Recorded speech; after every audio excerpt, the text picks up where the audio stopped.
Oh, you're starting, Draco? Just tell me when you guys are live and I'll just bump it right to go.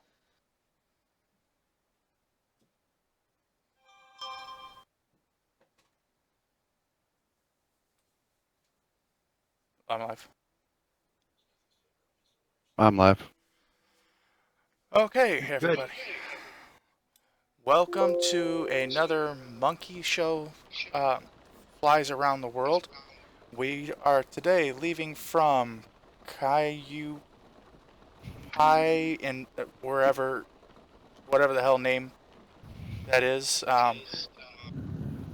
Where are we at, Moondog? Did you rehearse that? Yes. It sounded like it. He'd been working on that for hours. Yeah. It's in Myanmar, which is recently Burma. In Myanmar Yeah. / Burma, and we are It's in going the to description. and we are going to Bangkok, Thailand. We're going to be landing at Bangkok International. Moondog is flying his King Air 350, is it? No. It's the Beechcraft King Air 200B. There it is. Thank you very much. And Zig is flying his Dash 8, and therefore I will be flying this massive B377 because this is the only plane I have that will keep up with them. And of course we have to take off from a runway that's the size of a postage stamp. So thank you very much for that, Moondog. We flew in here. We have to fly out of here. Yes, but we flew in here in C-47s. You'll be all right. You can handle it. Yeah. I have nothing but this is asphalt. Nothing the last but faith. One short was gravel, so. Okay, so I'm going to go ahead and get my plane started here. Moondog, I guess, is going to be starting his. I think Zig went through some of the more complicated stuff with his. I got my engine started and running because it takes a while, quite a bit longer than you guys to get through my stuff. So right. I got a few things to do, but I'm more or less ready to go. Flip on my APU. Check. Those look good.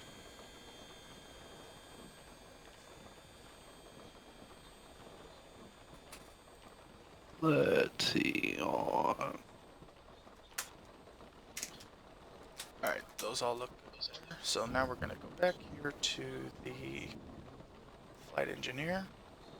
And because I don't have enough power in here yet, I gotta do that and hope that I don't get a hot start. And since it is very warm, I will be opening my cowl flaps all the way.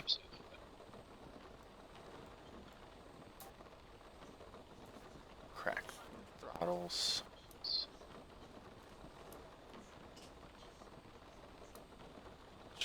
There.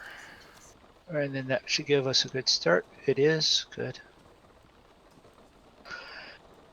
When starting this thing, I have to make sure when I'm doing it, this should be on auto. When the battery power's down, I can start it without the battery, without the gauges up. I just gotta make sure I don't hot start it. Right.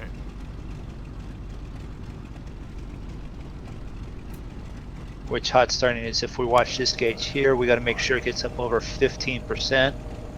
Then we can add fuel mix, and it starts up and takes off. If you do it beforehand, then it hot starts, and then it's like not good for the engine, not good for anything.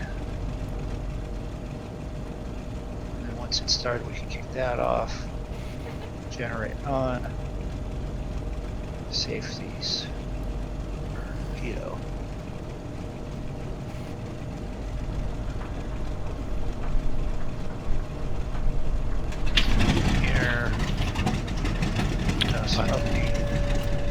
And also, since we are doing a direct GPS route, and these two guys have GPS and I don't, I will be doing a dead reckoning flight. And we may tell him the direction he needs to go. I mean, we will be telling him the direction that we will be going. No, I can find my way if I need to.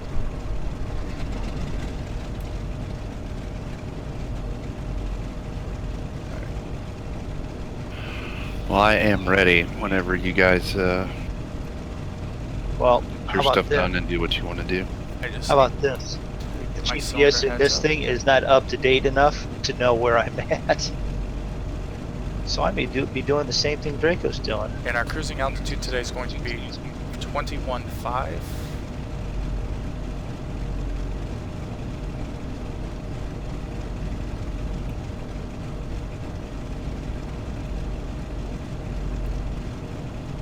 Once my cylinder head temperatures get up to where they need to be.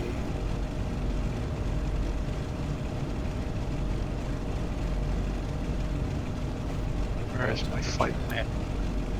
Okay, clear.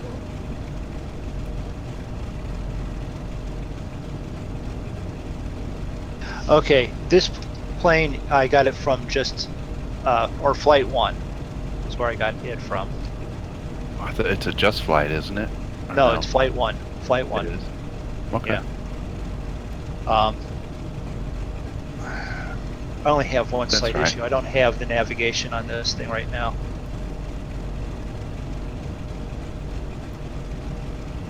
I don't have a flight plan in here at all. Really? Yeah. Double check, make sure it's loaded. It's loaded. GPS. Mine shows us. What Let's else? see. Let me just go back through here. There, everyone's looking at a blank screen here, real quick. Mine shows us basically flying at a heading of 129 from where we're sitting right now. So.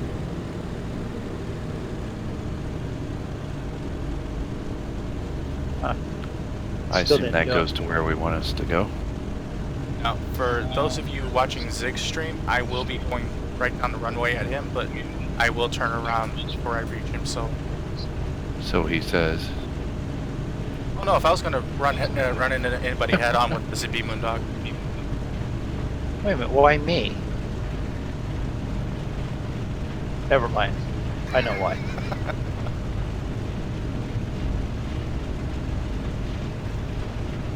Well, I know we have to take a heading of 280, at least that's what my flight plan says.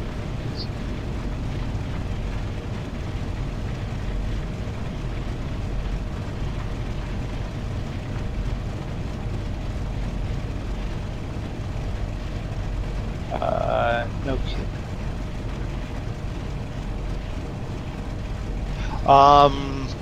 Don't have it real handy, aviation. If you go to the just flight, or sorry, flight1.com, and you can just go to their available stuff. It's right there, first page normally. I'm trying to program this thing in for. Let me try and do this. V.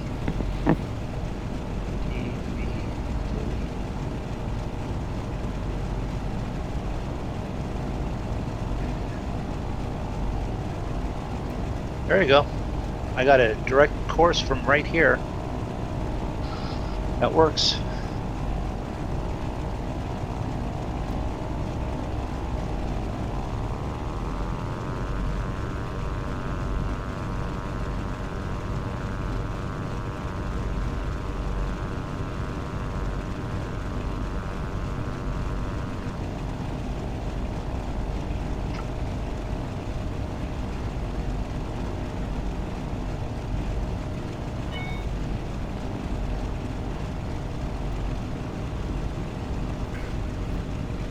A little bumpy over here in the grass.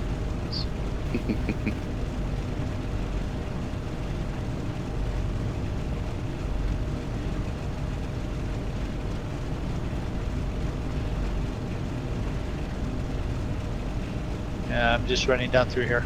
People are already asking Nightbot not to throw them off the stream. Don't do anything to piss off Just- Nightbot. Yeah.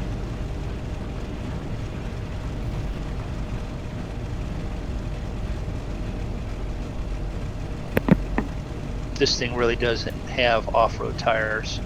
Now, Zig is in a Dash 8, and I have my Join FS stating that that should be a Dash 8, but it's still a DC-6 from the last time we were flying similar planes. And I reset it, but it's Now, I still know you're not pulling going it to up. cut right in front of me. Nope, I'm going to let you go in front. Does that make us ready? Makes us ready. Or at least ready enough for me to get out of the way? Yep. All right. Let's see what we can figure out. So we are going to preface everything right here. With Draco may be cursing by the end of the runway. So if you have sensitive ears, you've been forewarned. If you have sensitive ears, a heart condition, or anything that may make you fragile, they make you fragile. If you are a snowflake, please step away from the screen. Hey Zig, you're not really ready yet, are you? Can you do me one favor, just to try it? I'm going. Never mind. I was going to have you just click out of FS join and back in, but that's all right. it wouldn't be on his end, it'd be on yours. Yeah. Well, I completely shut mine down, and it wasn't.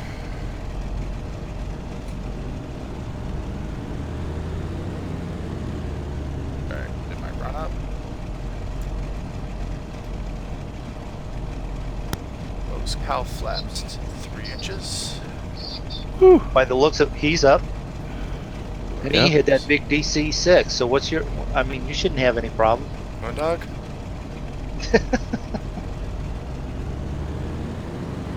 Throttles to max. Gear up. Hey BP, Hey, baby. Oh, boy. deciding to we're watching Draco take off from a runway he shouldn't be taking off from.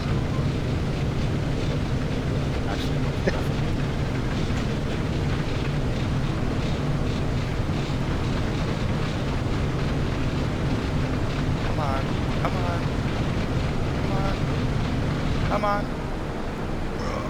Come on. Oh. Plenty of room, right? No.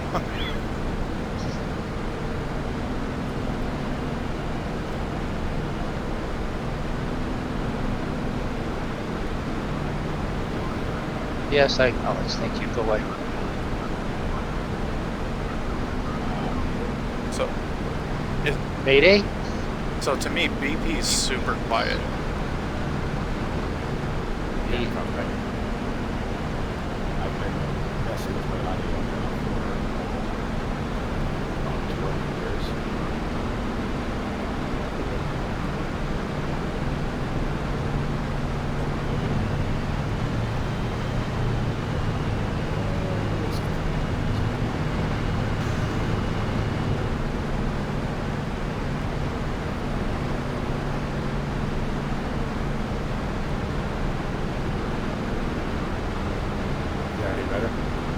You're a little louder, yeah. How's that? Getting there. Better? Yes, That's- that's closer to where you're normally at. That's what I was gonna say. Sounds a little more Maybe normal. Maybe I'm just quiet. You do sound a little. I mean, your volume is your volume was a little lower, but you do sound a little quieter as well. You know what I mean? Yeah.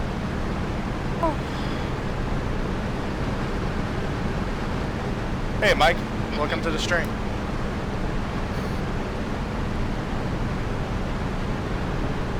All right, up in the air.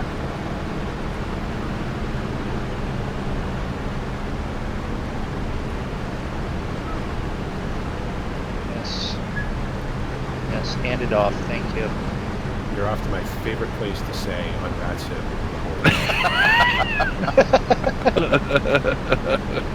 Well, did you see the photo that we put in your Discord? Mike, this is the Boeing B377 Stratocruiser. Or to us regular people, it's just some ugly ass. Hey, Am I looking at here? beauty's in the eye of the one with beholder. Yes, it is. Hence, you're married and I'm not. What, the beach- three of you underwater? Yeah, we were flying the Beechcraft or the Beaver, whatever. Beaver. Yeah, Yeah. the Havilland. De Havilland. Beaver. Isn't it the otter? Oh no, that's the beaver. The other one's the otter. That's the beaver. Yeah. There's a goose too. The goose. Goose! Of course there's a goose. That would be okay. All Right. great names for planes. Like the albatross. That worked out well.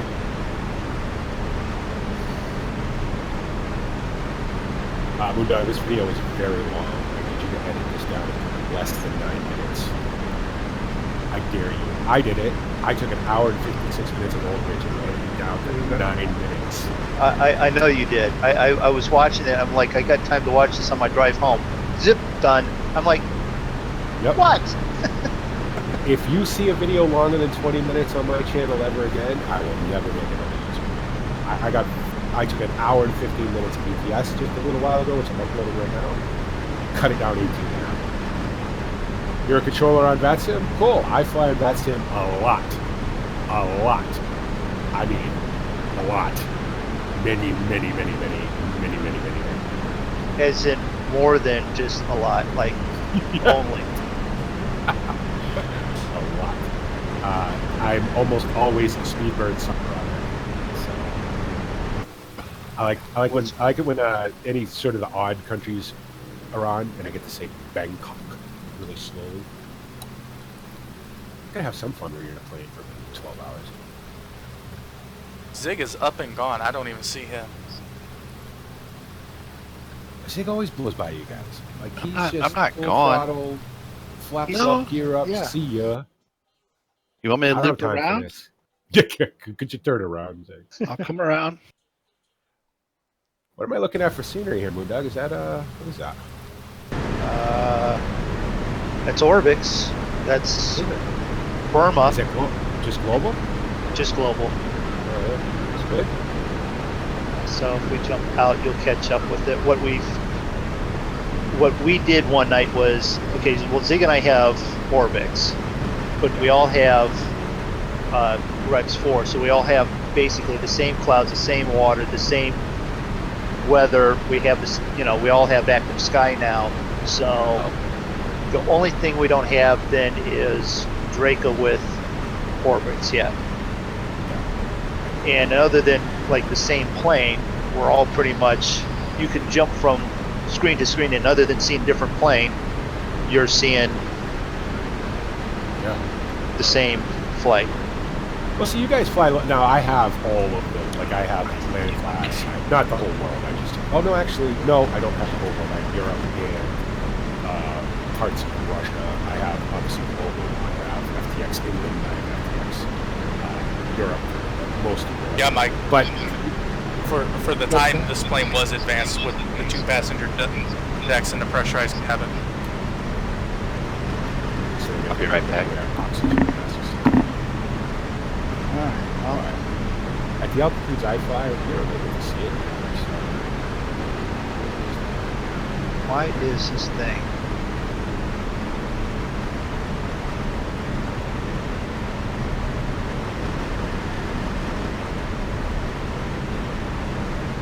Yeah, you can basically think of this plane as the grandfather of modern airliners.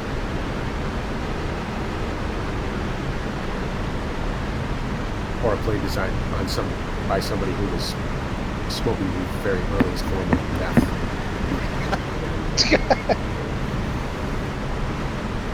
You know what's ugly? I'll tell you what's ugly. The A380 is ugly. That's ugly. I don't care. I don't care what it says. I get it. Well, it's massive and it's whatever. But it's ugly. It's got a big bump. It's got a concussion. No. Yeah, What plane is ugly is the Constellation. Most beautiful plane ever made. Without a doubt. Without a doubt. The sexiest plane. And the SR-7 is fine for civilian aircraft. But it's just business. so going on here? Come on. Yeah, what's that?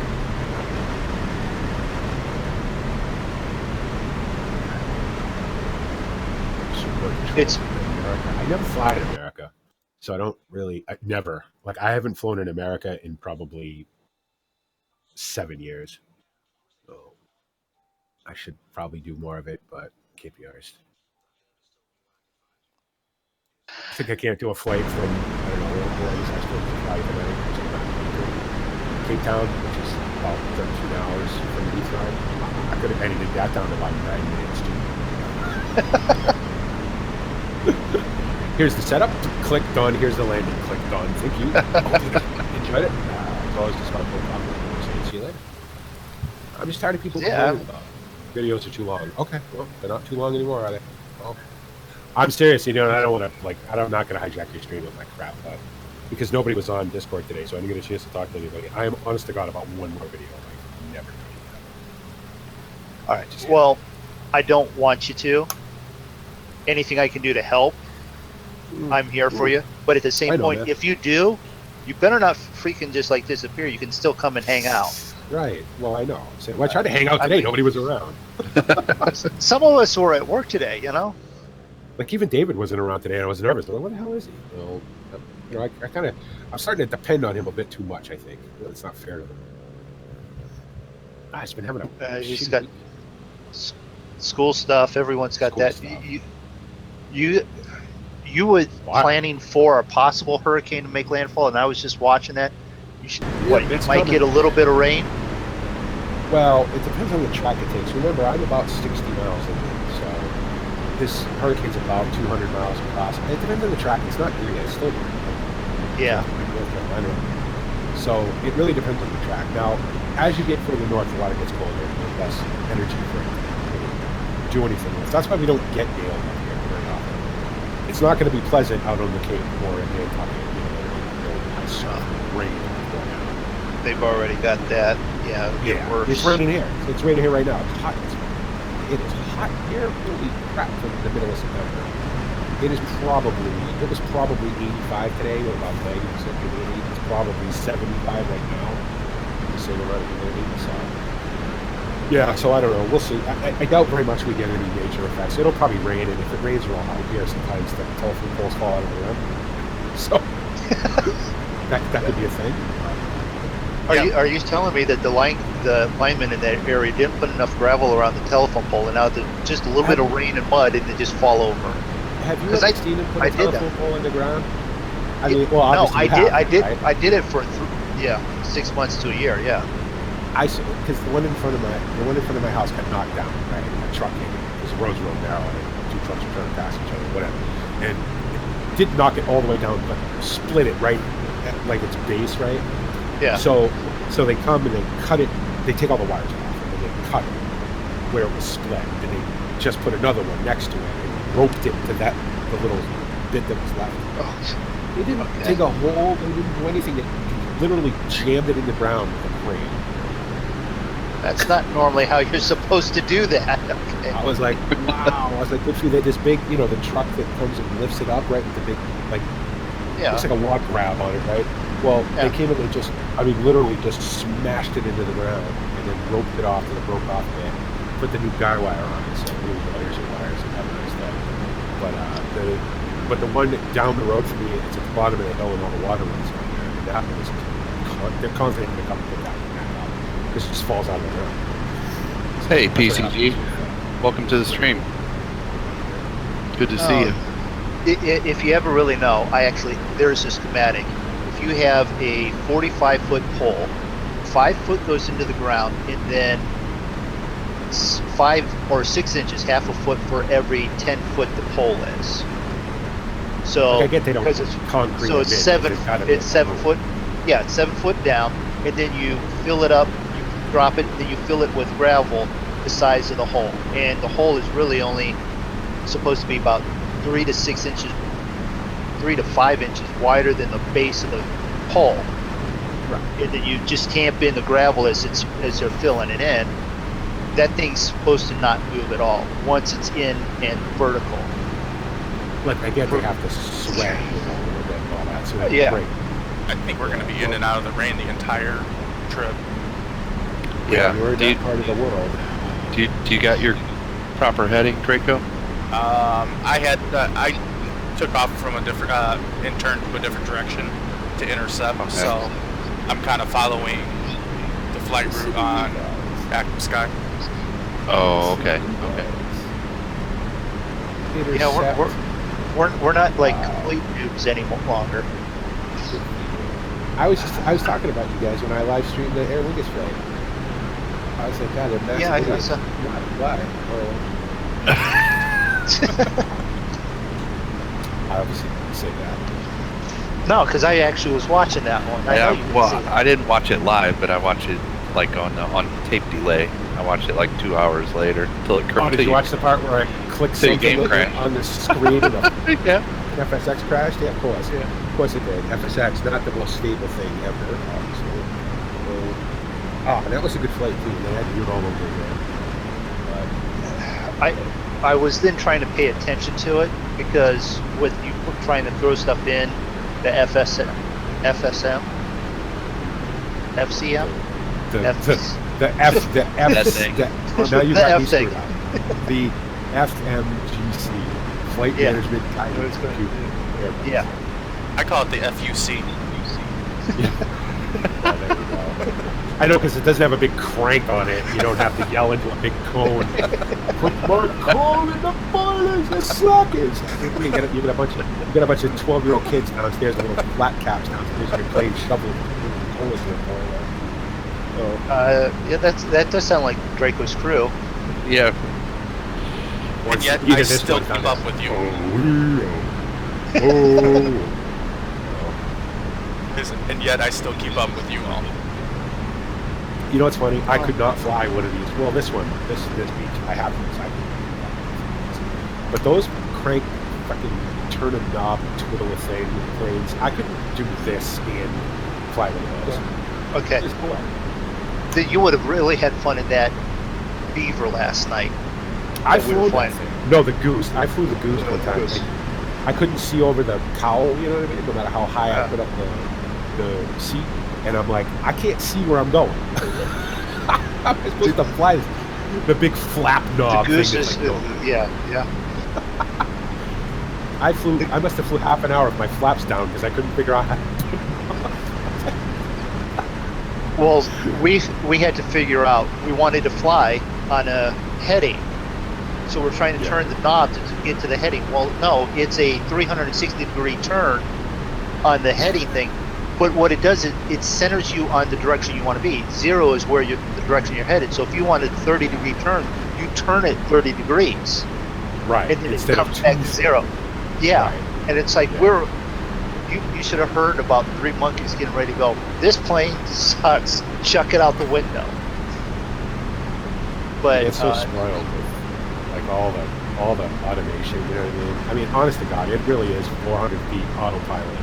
If you've got everything figured correctly, sit back, right? On it. Get spoiled with that. To be able to have to actually fly something, What's going on Saturday, PCG?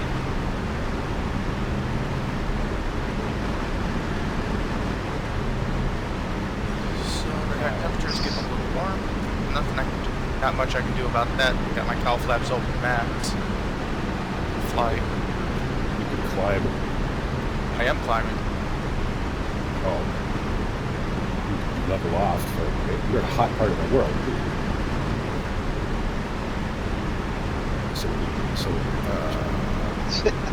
Jet engines don't have cylinder heads. What are you trying to flying up there? A Chevy? what was the last time you had to deal with that?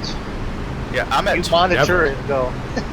I've never had a plane with a cylinder head. I'm at 12.8 and the temperature Rolls-Royce. outside's still 7 degrees. It's hot. And it's probably humid too.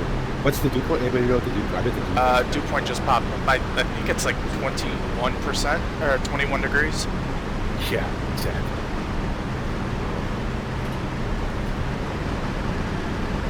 Yeah, I just started flying the Airbus Aviation. Well, not just. I've had it forever, but I just started flying it again because I've been flying, 777, 747, things like that for my EA. But decided to start doing more short haul stuff, the Airbus is a great plane for streaming because you really don't have to do much. Get it configured correctly and off you go. So it's a BP thing. Get it started, get it up in the air, then talk the whole time, and then show up and land. Yeah, and land it. That's basically it. And I didn't even land this. I let it land itself, which I've never done. That was the first time I'd ever done that. It was weird. It was really good, but it did a great job. I pictured you like this, trying to sit on your hands or keep your hands behind your back so you don't grab that stick. I put my control lock as it's a physical thing. You snap down over the joystick on this Warthog, and I put that on so I wouldn't accidentally like yank the stick back and make the plane do something stupid. Because I was like, okay, it's gonna do all right. It's gonna do all right. It's gonna do all right. And it did. It probably landed a little hard. I don't know. I wouldn't know. I can't guess what the landing rate was, but it was. Hey, it did it. So. And that is standard operating procedure most of the time. So. We could, yeah. We could. I've been looking for somebody to do shared cockpit in aerosol, but just know that I'm not. I'm one of two things. I'm either like super like, you know, I will go off every checklist. Or I'm like, whatever, twiddle that knob, flip that switch. It's gonna be okay. I'm one of those two things. So it depends on where I'm playing. If I'm playing somewhere with Vatson, I tend to be more like, you know, I'm professional again. If I'm flying for my VA, I'm always, because I'm a representative of the VA, right? Like I'm a VA pilot, so I tend to be a little bit more professional. I'm just screwing around. Yeah, BP, you should have seen us last night trying to deal with icing conditions with a plane with no de-icing system. Which means descend, or speed up, or... Yeah. Well, you had mountains that were right below the bottom of the cloud, so you either flew in the cloud, or you crashed in the mountain, or you iced up. So we decided on all three. We just sort of... yeah, but with the was this with the Beaver? Or? That was with the Beaver, yeah.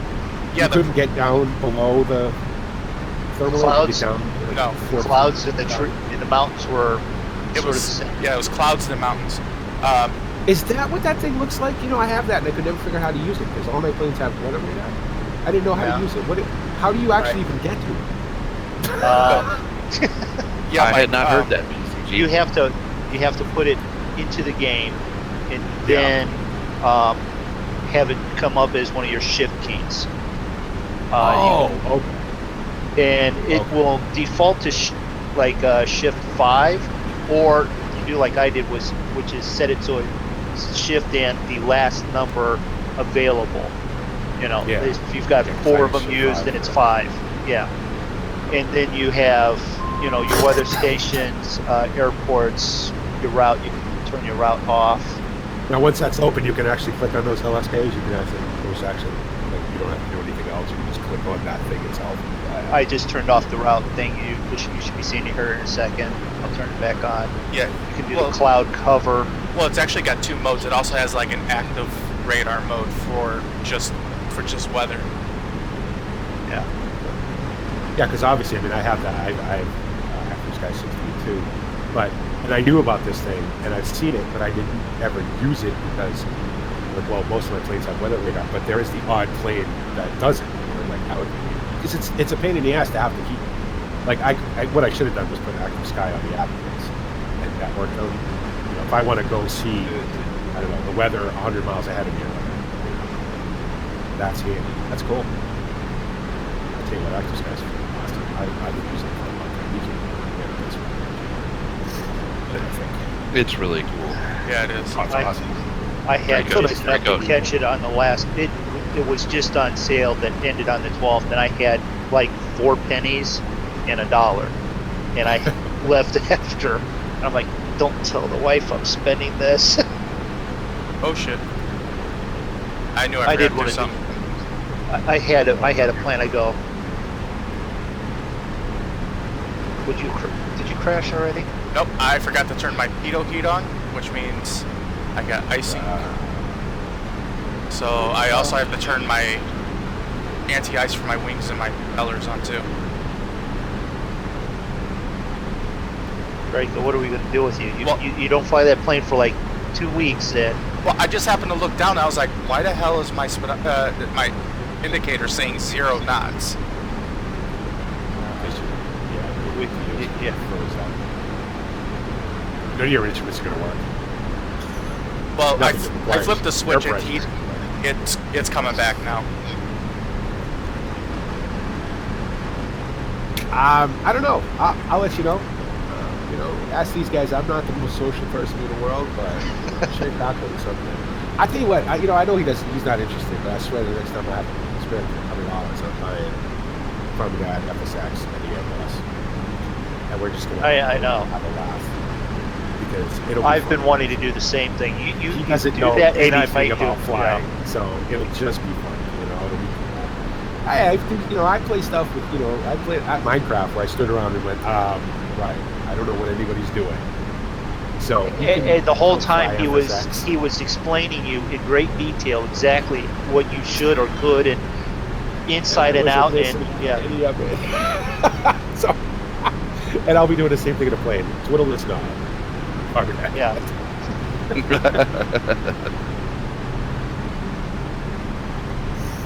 Oh gosh. So videos, doing videos the rest of the week, Yeah. recording. I'm not going to be streaming every day anymore because I'm so fed up with the crap I've been putting out. It's just awful. It's just lazy. No, that's cool. It's cool. Really I was that just, lazy.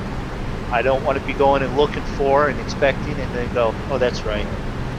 What you Get will it see right from the horse's mouth. you will see now the big like Old Ridge and Drummond are not changing. Okay? Old Ridge is still going to be live, and people who Old think it's Ridge. too long, well, Okay. I'll edit it. You can watch so I get it. I get it both ways. I get people who say, well, it was 2 hours. You cut it down to 9 minutes. It wasn't long enough. Okay. Then I get people saying, well, I can't watch a 2 hour. Okay. So if you can't watch a 2 hour video, I'll cut it down to 9 minutes. You watch it on YouTube. If you want to watch 2 hours of it, you go to Twitch and watch the bottom. There's your answer. But those two will always remain the way they are. Especially Drummond. It's too much fun. I'm not going to change. Drummond is awesome now. I love it. I'm not changing. So you got what's going on in Drummer? You got Mike and Roy and them going over for stuff on Drummer this week, or? Yeah, this coming Monday. Hey, you going to be around? Well, Mike will be available. I mean, I won't, but Mike will be available. Just to confuse the hell out of everyone. Right. I'm not. Okay, so you're not going to physically be there, is what you're telling me. I will be there. Well, I mean, if you can, it's cool. It's tillage now anyway. It's all tillage. Every field has to be mucked and plowed. We're not mucked because we'll run out of muck. Anyway, yeah. Yeah, the Airbus is a good plane. Yeah, the Airbus out there is a good plane. The FS Labs is probably better system-wise, but to me, an Airbus is an Airbus. I'm not going to drop money on another Airbus. You know what I mean? So I will drop money on an Airbus when a good big Airbus can. And not a black box. So anyway, Mike just put in my chat about my plane, about how they have the Pratt & Whitney R 4360 Wasp engines, and he's right. They weren't the most reliable engines. If you ask me, they should have gone with Rolls-Royce or something like that, or the same type of engines that they used in the P-51. But Merlin's in it. Rolls-Royce. Rolls-Royce Merlins. But, it being Boeing, and they probably had a surplus of Pratt & Whitneys laying around after the war, so they just slapped them on rather than buying new ones. If I remember right, those are the same engines that they used for the B-29 Super Fortress. See, now there's something you get from these guys that you're not going to get from them. That whole last 2 paragraphs was. What kind of planes are you? What kind of engines are you playing? I have no idea. Hold on, let me push a button to find out. Yeah, that's Draco with that type of knowledge. I know the Dash 8 has the Rolls-Royce, but that's about all I know. I wouldn't know any other plane. I will tell you, the Airbus that I flew the other day was an I-80. I don't know what that means. I know there's an IE, there's a CFM, and then there's the Neo, which really isn't a thing. And I don't know what it means. I know CFM is Pratt & Whitney. I don't know anything else. I know my 777 has GE engines in it. My 747 has Rolls-Royce engines in it. That's all. Yeah. Apparently I don't know. I kind of can't help. I mean, I don't know much about civilian aircraft, but I know a lot about military aircraft, especially World War II era. Hey, that's cool though. If that's what you're into, then that's cool. You know? That's the cool idea. Well, actually, the C-97 is the military version of the B-377, Mike. And there was the C-97 and the KC-97, which was the tanker. Which is the one that I tend to fly when we're doing that plane, because I have that one as a free mod, and it just sort of works. And actually, that's the plane that I've crashed the most. Okay, I know that's a 2.5 hour flight, and I don't even speak during any of it on the last video. But the landing and that thing was my best flight overall, because I just flew it. Takeoff was nice, landing was nice. It was just slightly off center to the left, but I brought it in, floated it right down onto the runway. I was impressed with myself, whether you guys watched or not. I'm amazed that with your 4 FPS that you can land it.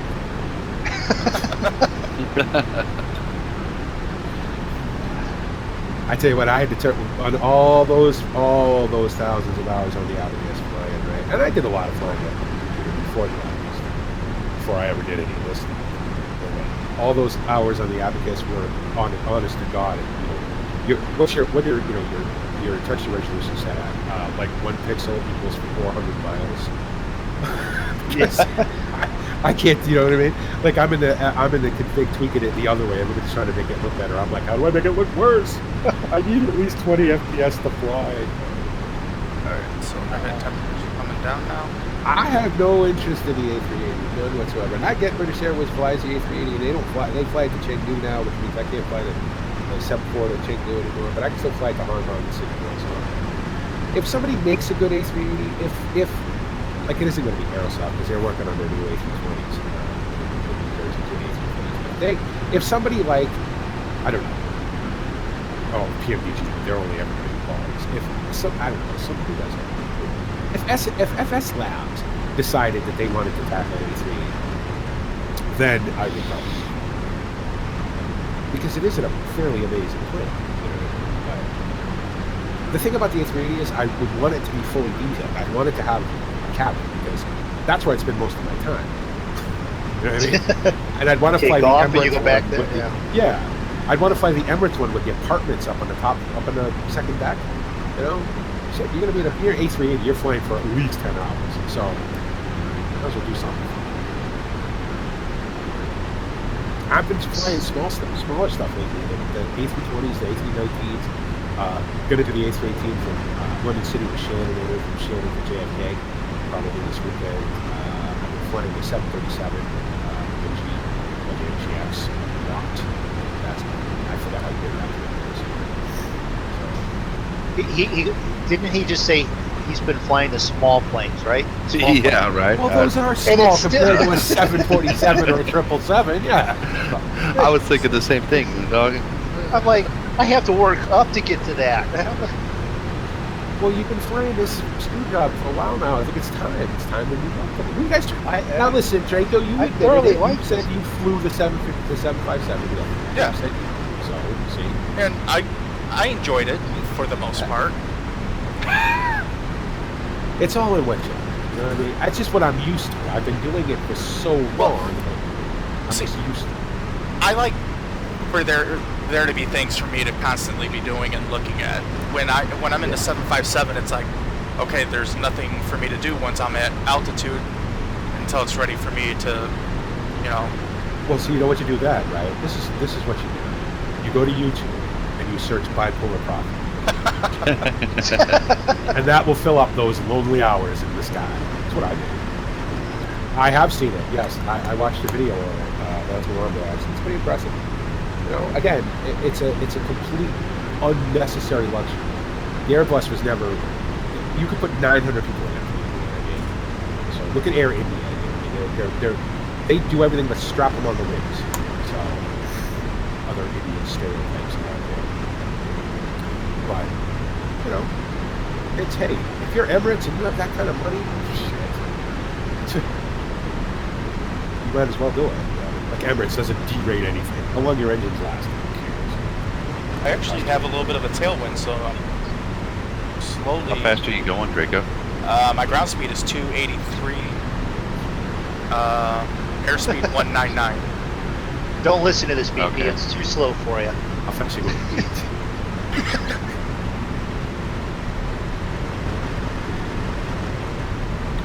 Well, I dropped it back to 200. Speed Maybe over the you can ground catch is what's going to determine how long, you know what I mean, how long you sit there. So. I hit 685 knots in the 747 over the ground. I was trying to get to 700. The only way I could have done it was to pitch down. I'm not going to pitch down at 38,000 feet. So I was like, oh, come on. I had 105 mile an hour tailwind. I'm like, come on, you can do it.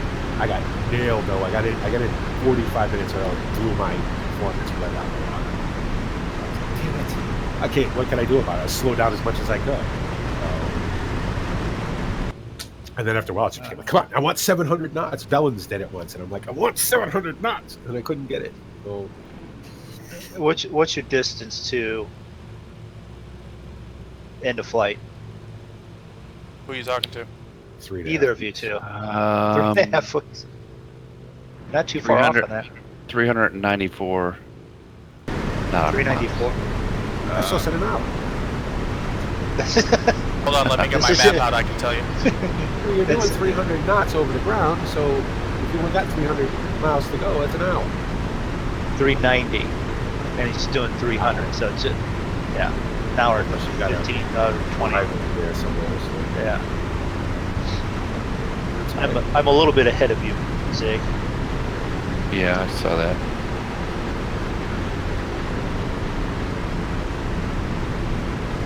We unknock this thing. Pop it back over here. So the big white plane is me, and then I'm assuming the plane on the track is Zig, and the one further back is It's Draco. me. Yep. Did you get your cylinder head temperatures under control? Oh yeah, they're like 173. Did you have the little children in the back of the wall? Bring more ice, children! No, you don't. You could have him talking about other stuff there, Draco, or you could have him talking about this. Which one do you want? You've all made fun of me in this plane for so long, I don't even listen. I've become immune to it. You are welcome to come on when I fly and make fun of me. It's okay. Hey, I gave you shit the last time you flew. Yeah, it doesn't bother me, whatever. You know, I mean, I got up to smoke a damn cigarette during the climb. Yep, plane's doing just fine. Go have a cigarette. This is my representation of what he's flying. Yeah. This is the Strato Cruiser tanker. Zig is, or Draco's actually flying a Stradivarius. That's Stradivarius, it's fun. No, it's a Stratocaster. Stratocaster, that's it. Yeah, I'm about 27 miles behind Zig. See, that's not... Why is it wearing a belt? Or is that a phone? It's a good-looking model. You said this was... Is this freeware, you guys said? That's Is this freeware. the freeware one? That's a good Yeah. model for free. That's what I can fly. It's the freeware one. Joint FS. That's the closest thing I can have to his without it going and buying his. And then the Dash 8 that Zig is flying, for some reason it's off and it's showing the DC6. So Oh, you in the Crash 8 now, is it? Yeah. Oh, but it shows the DC6 because you don't have a model. I don't. I have one. It's the generic one, but it didn't sync up correctly. I changed it to that because we were flying something else the other day, and I wanted it to look closer to representation. But Do they have model matching on the FS, whatever it is? yeah, they do. It They kind of do. sucks sometimes, though. Yeah. If it's not the exact plane that you have, then it puts in, and then you go, okay, 2-prop engine. I want it to be, yeah. And then it doesn't care what 2-prop engine you're flying. If you put in, say, 2-prop engine -8, and you're actually flying, you know, a C-47. If you don't have that C-47, it'll show you a -8. Yeah. Yeah, it's the same thing with that. Like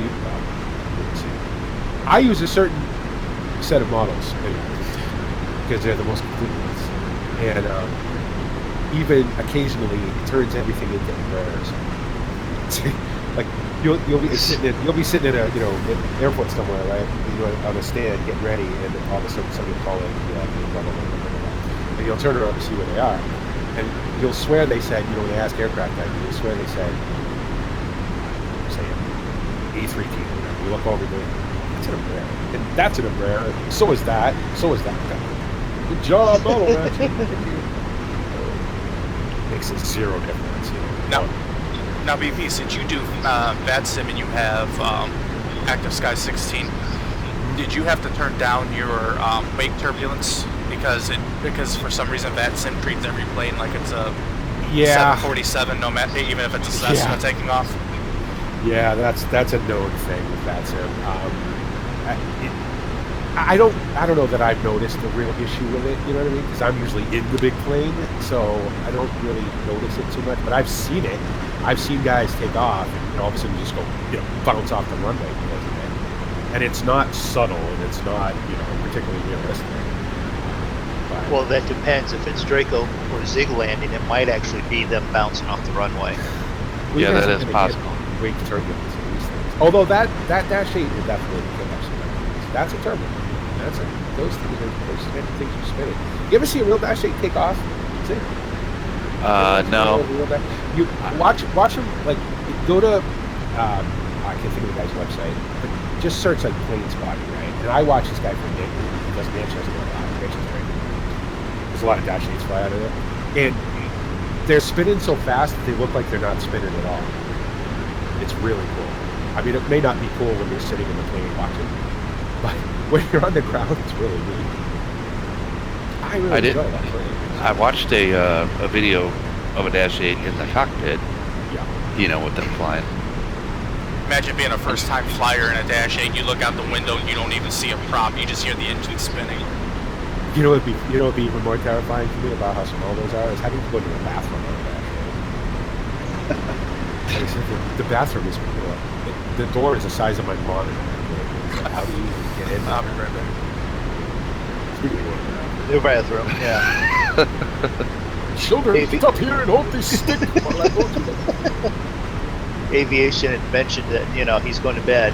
Yeah, good night. And smoking's bad for you, BP. Listen, I say it every day. Don't smoke, kids. Very bad. Yeah. But I'm 50 years old, and if I want to smoke, I will. You're allowed to. And if you ever decide to give it up and quit, I'm sure you'll just go, I'm done, and set it down and walk away from it and never pick it up again, right? And as soon as I have my first heart attack, that's probably what I'll do. Now see all this talk about smoking, I need to stop. Yeah.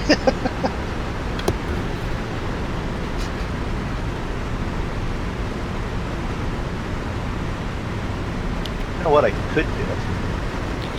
I could go see what your plane looks like by going to your stream.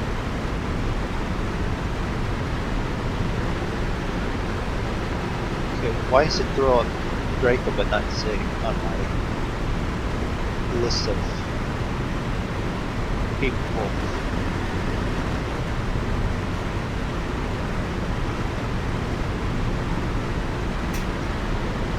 So BKK. I want to be it. I'm just going to put it at 1600.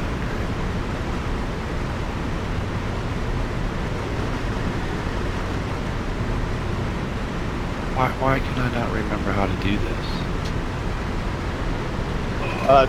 PCG, I did hear that. That's one of the things, and to be honest, if you had a planet getting that close to us right now, we'd already be having worse than just storms right now. Gravity is a real thing. PCG, come over to your stream because mine's buffering so damn bad tonight. No, I went to your stream. I went to your stream. That was like a week ago. You YouTube has been awful the last couple days. Is that what it is? Yeah, it's YouTube. It ain't you. It's YouTube. I couldn't even connect to YouTube the other day. For No like kidding. 25 minutes, nothing was live on YouTube. Nothing. Nobody.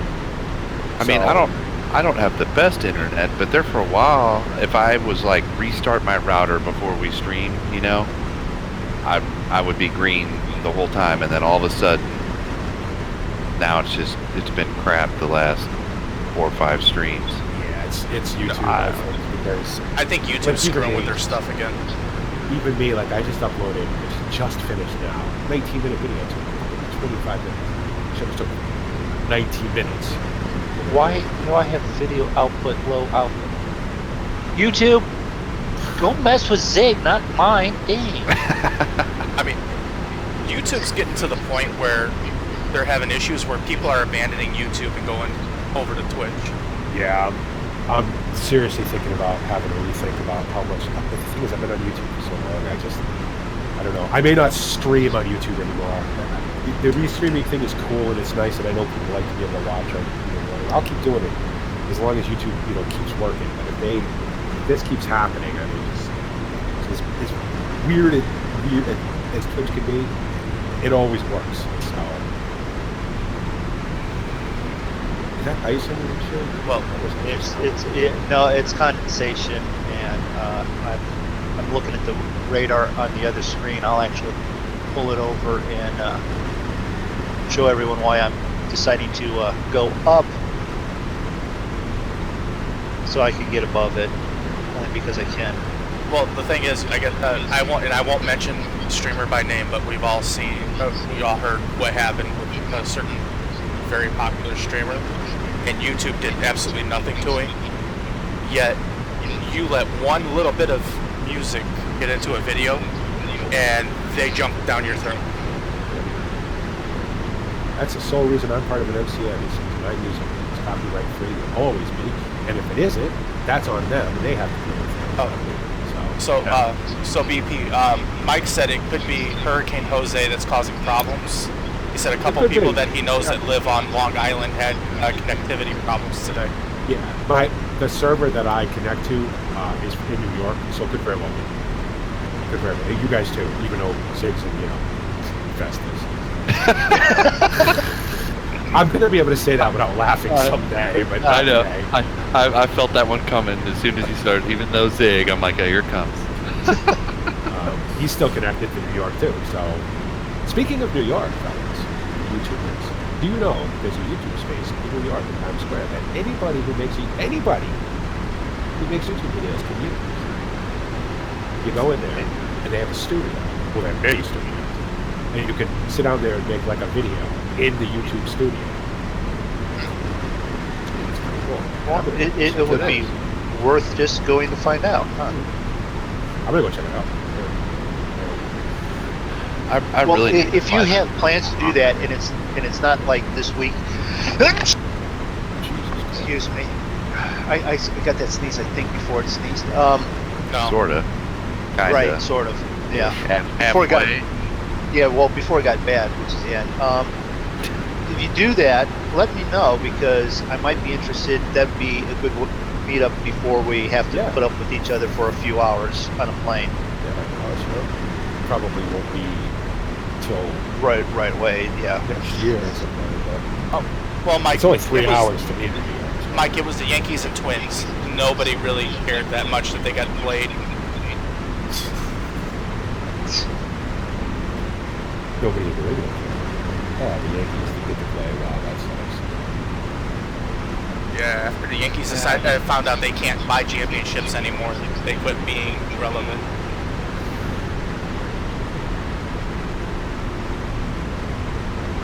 And because I know nothing about baseball, I can't get involved in that conversation.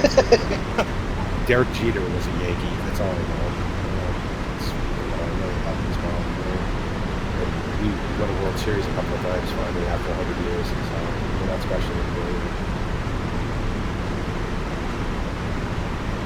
So you guys are now starting to edge towards the ever fun OOMs. Have you guys had any? Have you had an OOM yet? What? Out of memory error. Oh no. You will. You will. Keep throwing all these add-ons at it. I had one the other day flying in a skip wall. Amsterdam, Aerosoft's, Flight Campus skip wall, which is even more detailed. Flying out of a massively detailed Heathrow. Yep, got all the way up through the flight and everything, right? Immersion's working, active sky is working, the clouds are working, everything's beautiful, right? The flight was going very well. I go to turn to final, and boop, your computer's run out of available memory. Oh, yes, of course it has. Thank you. Oh, yeah. And I'll never understand why Microsoft developed a game that would only use 2 gigabytes of memory and then stop. Because it was developed back when people were 10 Yeah. and followed a man named Jesus. That's why. No, it's Flight Simulator BC, man. Come on. No, that's why. And who had a 64-bit system in 2006? Nobody. So Who even knew what that was? right, 64-bit. Oh my God! If you want a 64-bit system, drop the $1,000 on 3D version 4. You'll never get another OM again. That's the only way you're gonna do it. Either that, or you turn off your add-ons. Like if you're flying, I don't know, if you've got a bunch of heavy airports in, right, and you're not flying any of them, disable them in your scenery library. It kind of helps. It kind of helps. I don't know. I don't think I'll ever go to E3D. The only reason why is because I don't want to have to buy the 377 again. That's what's killing me about. I want to go to it because I'm gonna have to. If I want to keep flying, I'm gonna have to. Man, the damn outlay of add-ons is just ridiculous. Well, not only that, but also Active Sky, and also Air Hauler. Active Sky will actually give you a discount to go to P3D. Aerosoft will give you you don't have Aerosoft, but if you did, Aerosoft will give you a discount. Orbex, I think it is. I think you can download whichever version you have. I think once you own Orbex, I think once you own Global, you can download the P3D version as well. I believe you'd have to check. I think before I got it, I kind of read a few posts about that, and from what I understand, that might be the case. Download both of them. But here's the huge downside of the P3D that you never hear. It runs almost completely off of your CPU.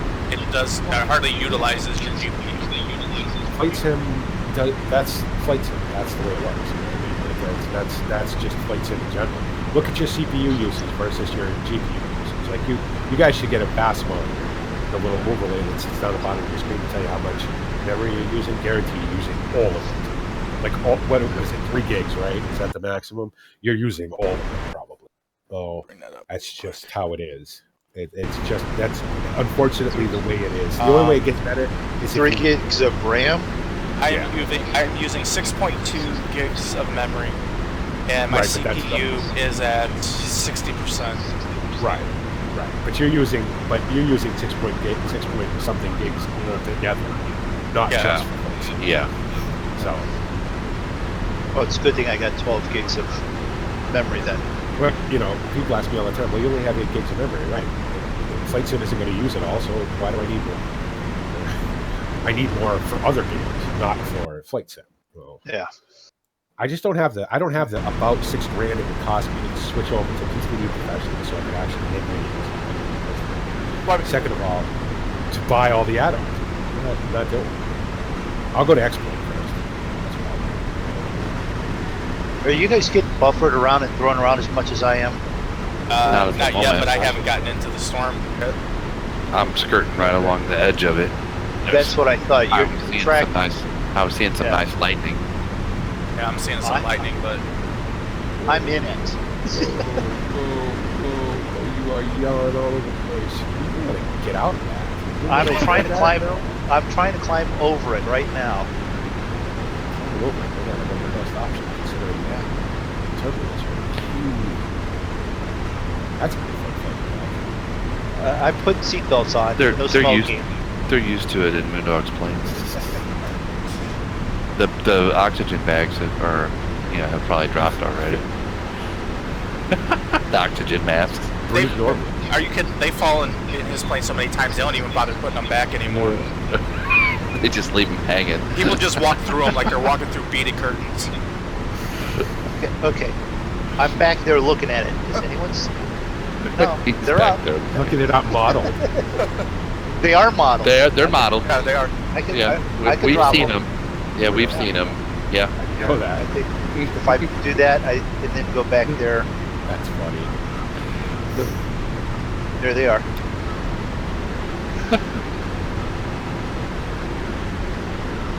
Just gotta wait for the stream to catch up.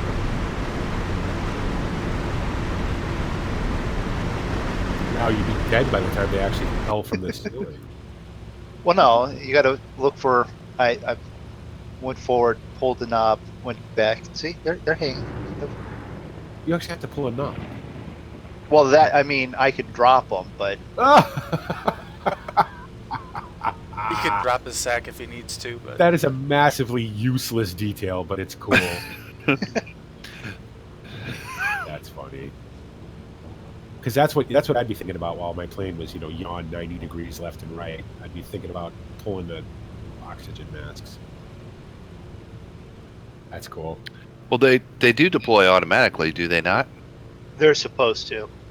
I think Good. at a certain, Yeah. If Right I at remember the right, side. early on in our flying I've- adventures, there were some times that they deployed Which without I think you it deploying them. it came with the flying the altitude and not setting the pressure, cabin pressure, I do believe. So No. there's some pretty cool lightning. Yeah, That's just off to my right. yeah, it was nice.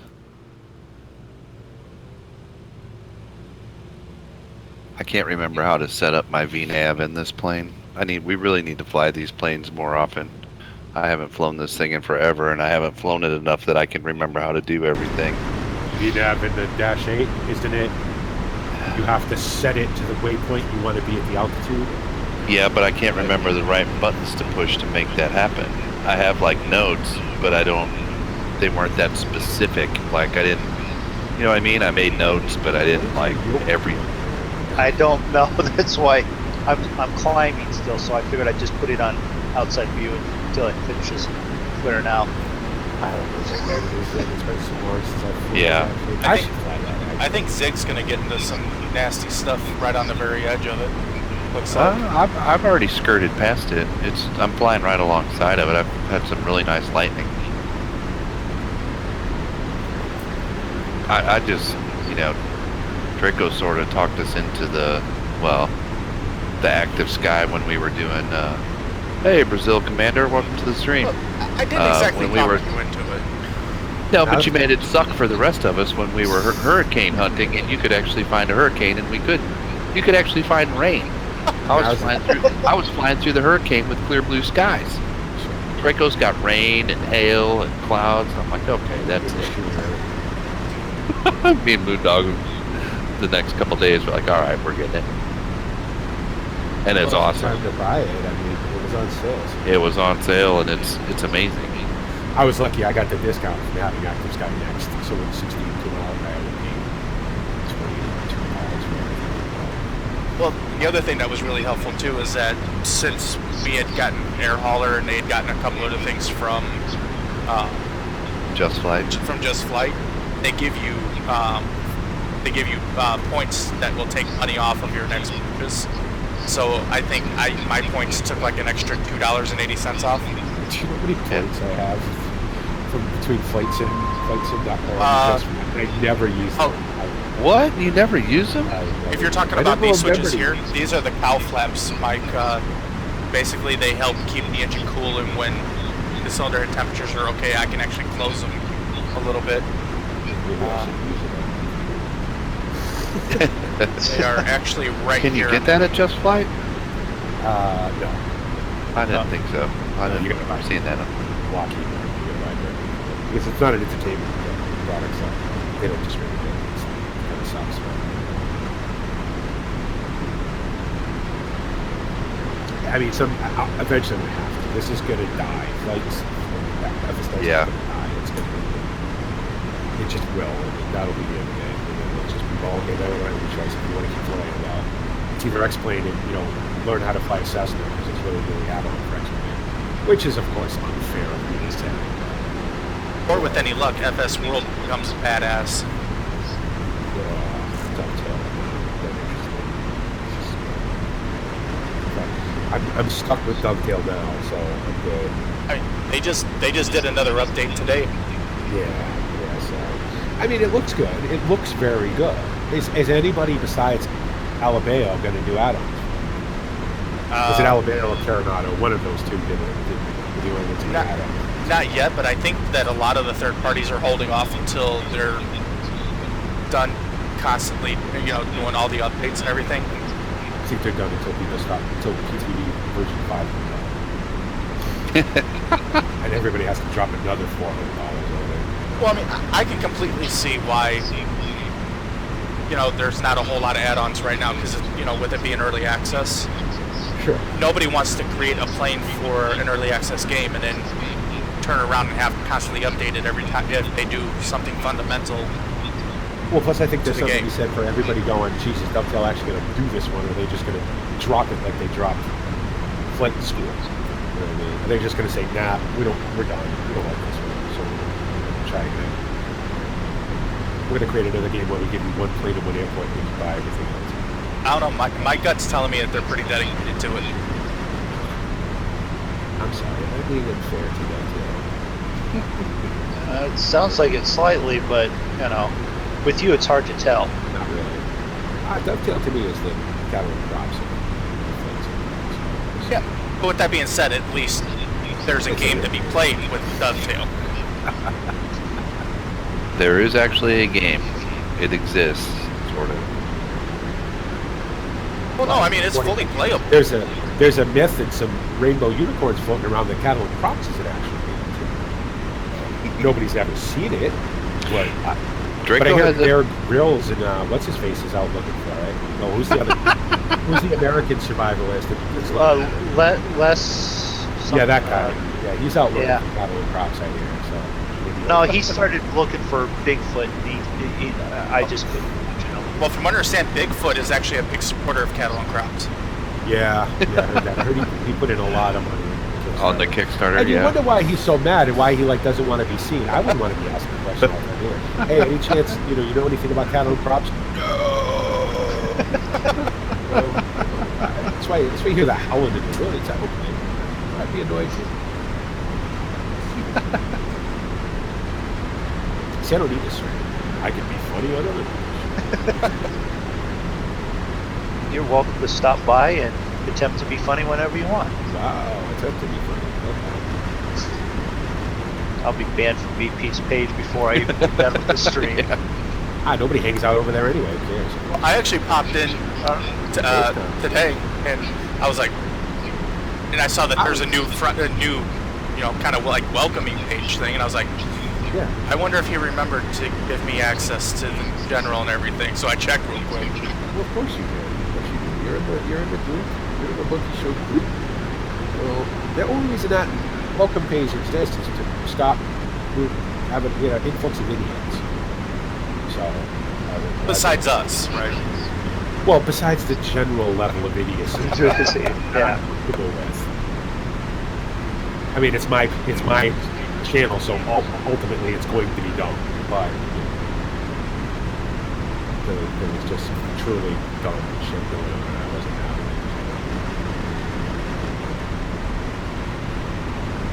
Well, I'll be there tomorrow. I'll be there. Somebody else will be there. We're gonna get knocked around here a little bit. I'll be there after I get done coming back from Cleveland, so I'll be there about this time. I can put some longer hours. Although tomorrow's Wednesday, I don't know if I'm going to do a short day or a long day.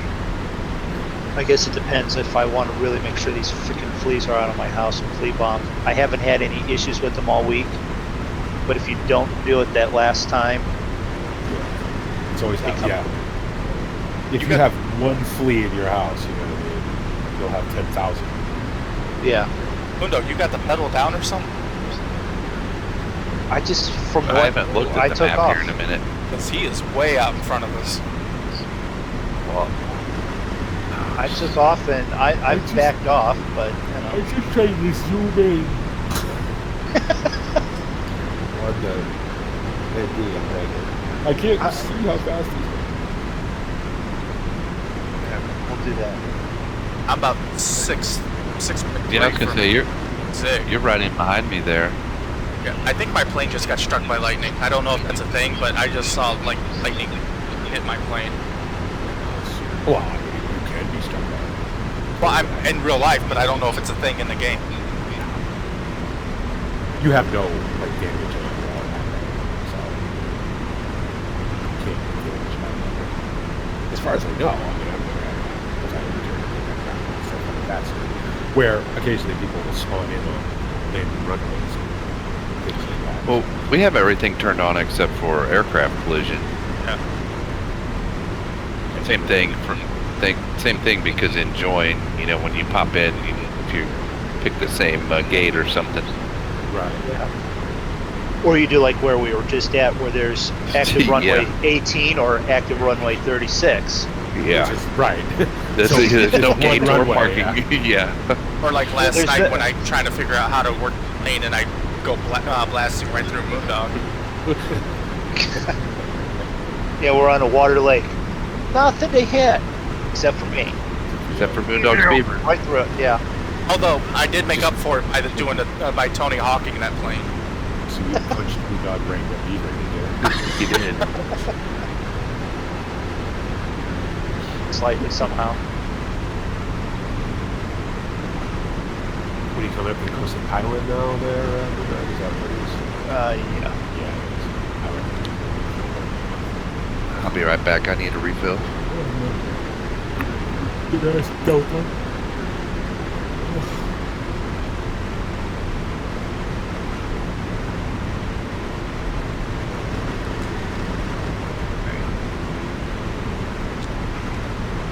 So it flew through the radar back in there.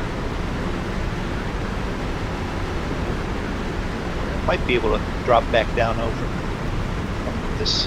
Yeah, it looks like you're Big coming out of storm. the storm. Yeah. I'll tell you what though, being 30, 40 miles further south than what you guys were going through that was not fun. Well, not exactly having a bunch of laughs back here right now. What altitude are you at? I went to 31.5. What's? I thought the service ceiling of this was like 24. No, this is 34. Yeah, I have heavy turbulence and heavy rain back here. But we are going to go down now. Not that key. That key please, thank you. Altitude, drop that down to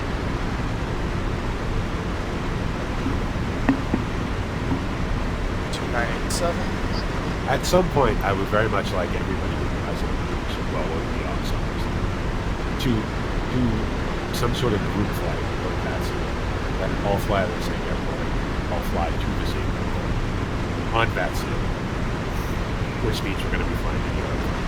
I don't know if I'm ready for that soon. That scares me. It's listen. Well, I get it. I get it. I do get it because obviously I don't remember that first vaccine flight. I'm sure it was very bad. But you got to think about it this way. This is the way I think about it. People, for some reason, people take flights sim like way serious, right? And I get it. You know, you want to take it. It's a serious thing. But that's it. Doing something on vaccine is a lot like driving a truck in ETS multiplayer. Right? Yeah, I see your point. Don't be a dick, right? Follow the rules and have fun. It's just the confidence to say, you know, when you get a call, and it's just repeating back what the controller will tell you. You know what I mean? It's all it is. 90% of VATSIM, the only difficult part of VATSIM is the beginning. It's when you file your flight and you call for clearance. You'll get a string of stuff you have to remember to read back. You should write it down. You put it in your scratch pad or whatever, you know. And then the end bit where you're landing, where you get your landing clearance, is what your approach, I should say. You get your approach and you read that back, and then you just follow directions. If you're flying along and somebody comes on and says descend to exit flight level, and you're like, you twiddle your knob to descend to that flight level, and then you read back the instruction. It's really nothing to it. And without fail, every VATSIM controller I've ever dealt with has been awesome. They get it. They understand that at the end of the day, no matter what we want to call it, it's a game. And I was listening to someone I was listening to someone today on his videos, and he was doing VATSIM, and he was playing run and run. I don't have a problem with doing that because I'm starting to understand it. I'm trying to follow the ATS in the game and just to get a handle on it. But I couldn't understand 3/4 of what they were saying, and it wasn't like they were Indian, an Indian dialect or a heavy Scottish accent. If Stu was doing it, fuck, I'm screwed. Okay. Yeah, no kidding. We're gonna go fly at Edinburgh then, because I'll introduce you to the Edinburgh controller who is. You think Stu's accent? It was bad. Okay, granted, but that's what I'm saying. These were like English-speaking kids. I'm like, please take the sock out of your mouth so I can understand it. That's really what I wanted. That's VATSIM's VHF simulator. Everybody uses it. I don't, but everybody, almost. In fact, I've never had a controller that didn't use it. So the sound quality of VATSIM is horrible because it's simulating what real pilots would do. That's what you would hear. Well, hell, if real pilots hear that, how the hell do they get anywhere? You sort of get used to it after a while. You pick out the bits that matter, you know what I mean? And if you don't understand something, say again. That's all right. Say again, please. Call sign. Station, right? Whoever you're calling. Say again, please. Call someone. And then they'll say it again. Thank you. Go about your day. So I've done it a million times. You get especially in America. I've flown in America for a long time. For some reason, the VATSIM controllers in America all want to do that guy Steve from New York, JFK. And they all want to talk at 200 miles an hour. So I've been in a plane when I'm flying in JFK, for 7 or 8 hours, and I'm a little loopy. And I'll be like, okay, let's try that again, slower. I've been over the Atlantic Ocean for 7 hours. You're the first human being I've talked to in 5 hours. So, hell, we've done that when we've been setting up the flights. Where were you going earlier, Draco? I mean, we said we were going to VTBD, and somehow it was like BNN. I put in VVBT, and it was like 3 hours away. Aren't you going to VYKP? Yeah. Or you want to? No, that's where. No, we left. Yeah, VTBD. Yeah. And it's like, no, come on. And then aviation pilot or studios, whatever he is, different channel. Aviation. He does this a lot, and he gets on me. You'll get on me. VTB. I'm like, the other day when we were flying somewhere, it was pony, swan, donkey, and they're like, what? I'm like, it's the correct letters, okay? It's not the correct names, but at least you can figure it out.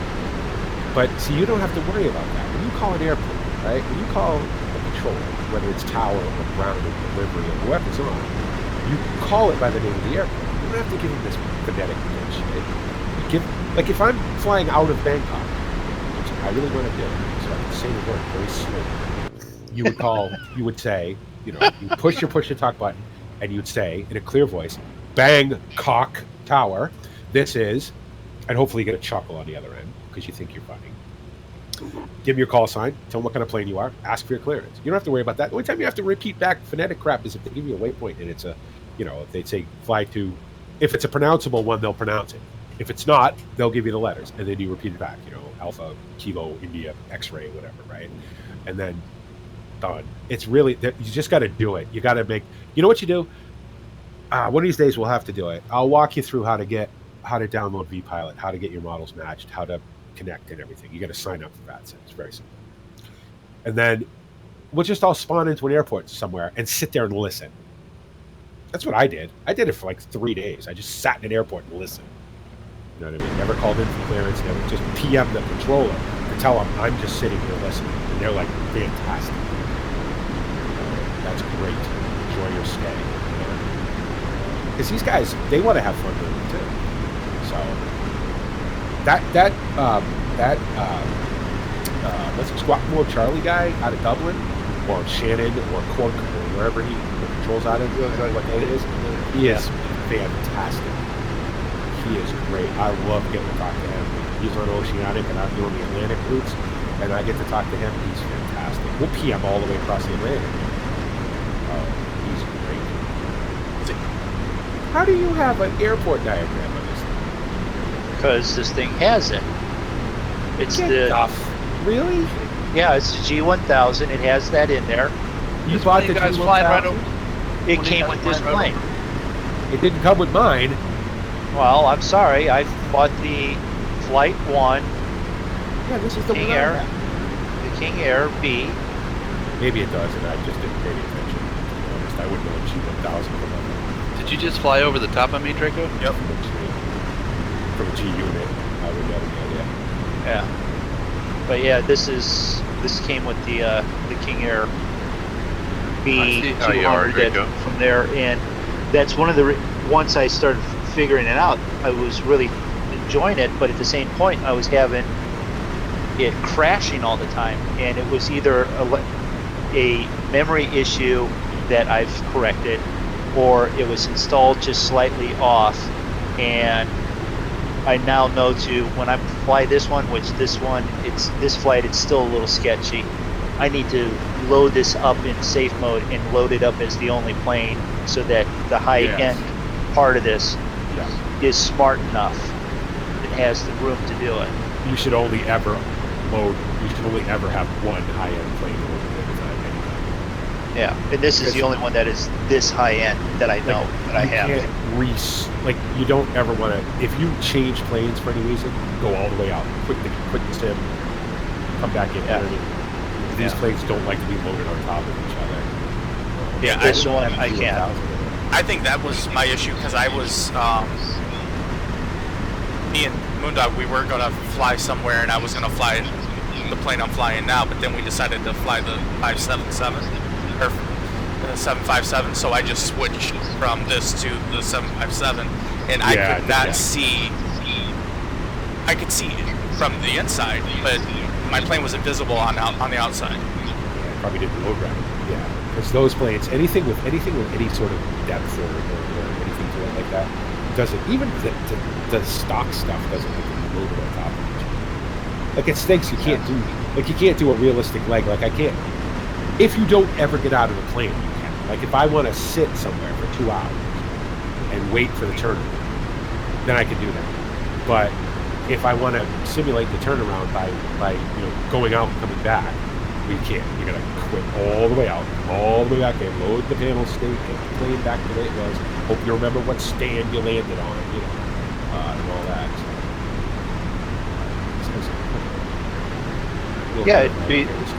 Shut up. Yeah. Shut up.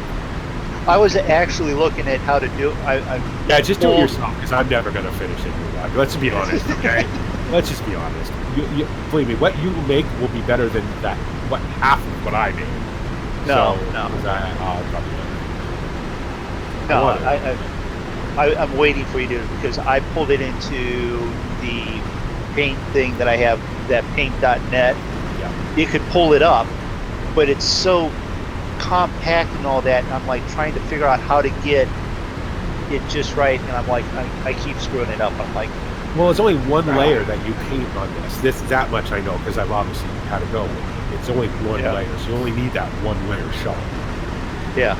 And the way this works is it's a DDS, so it's mapped to the mesh. So as long as you get it on that one layer, it doesn't matter where else it is, because it's only ever going to show. It's a paint the farm sim tracker, basically.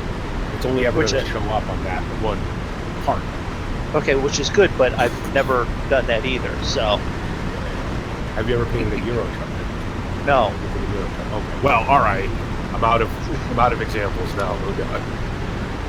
So you see where I'm saying it's a little more difficult for me to do, because I haven't done any of it. But I am looking at I'm looking at the tail here.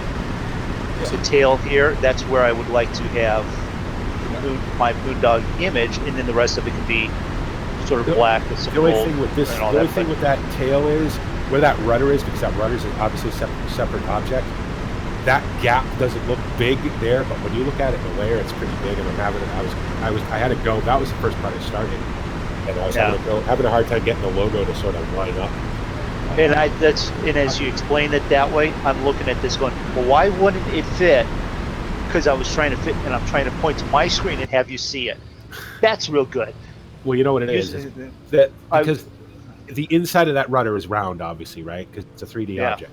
So what happens is that the image actually goes inside. You know what I mean? It goes around the corner where you can't see it. So, and if you scale it down too much, it doesn't look right. I'll get it. So I'm just trying to figure out. I don't want to lose. I was thinking alternatives. What I don't want to lose is, like, luckily all the safety stuff, like the Beechcraft and all the don't steps and all that, all the little tiny graphical details are all their own layer. So no matter what I do to the actual plane, that stuff will still be there, which is cool. That's handy.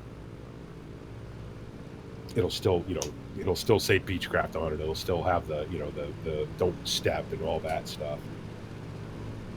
So I'm thinking the next plane I get is going to be the PMDG DC-6. Oh, you're really going to buy that, huh?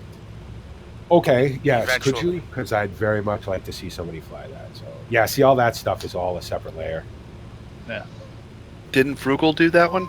Yeah, Frugal did it. Well, no, look at this. I like Frugal. He's very, very good. Why? What's wrong with the DC-6 and from PMDG? Massively good. I mean, that is such a massively complex aircraft, especially with PMDG, where every single thing is modeled. You know what I mean?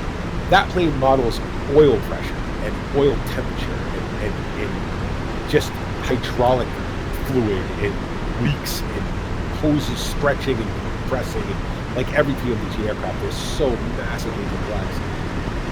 It took me a month to be comfortable with the 777 before I ever took it out of European airspace. So, and that's simple compared to this thing. This thing's got so many knobs and dials and cranks. You're going to need little children for that.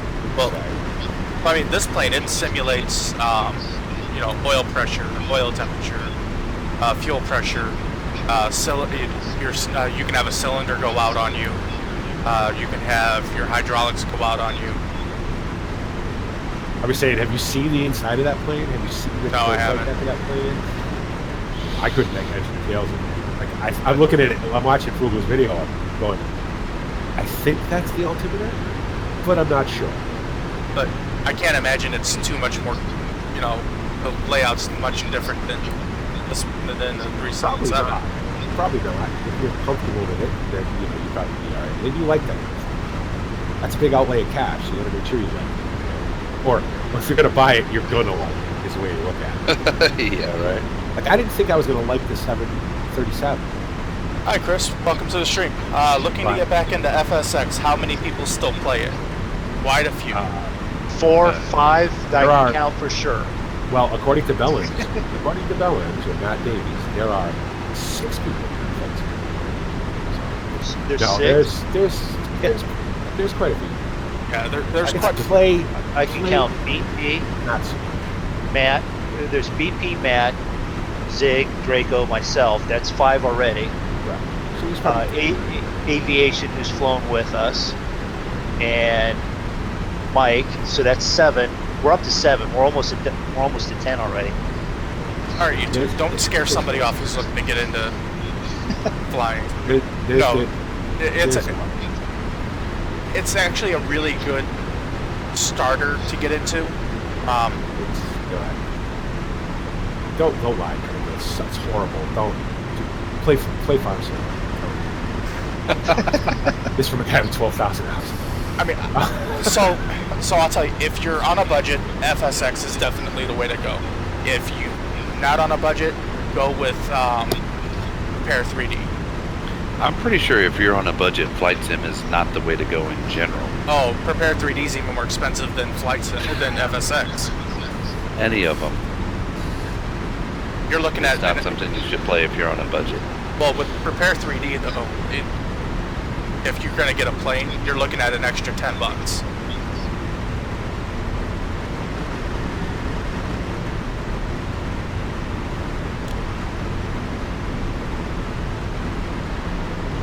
So the taper finished the basement today.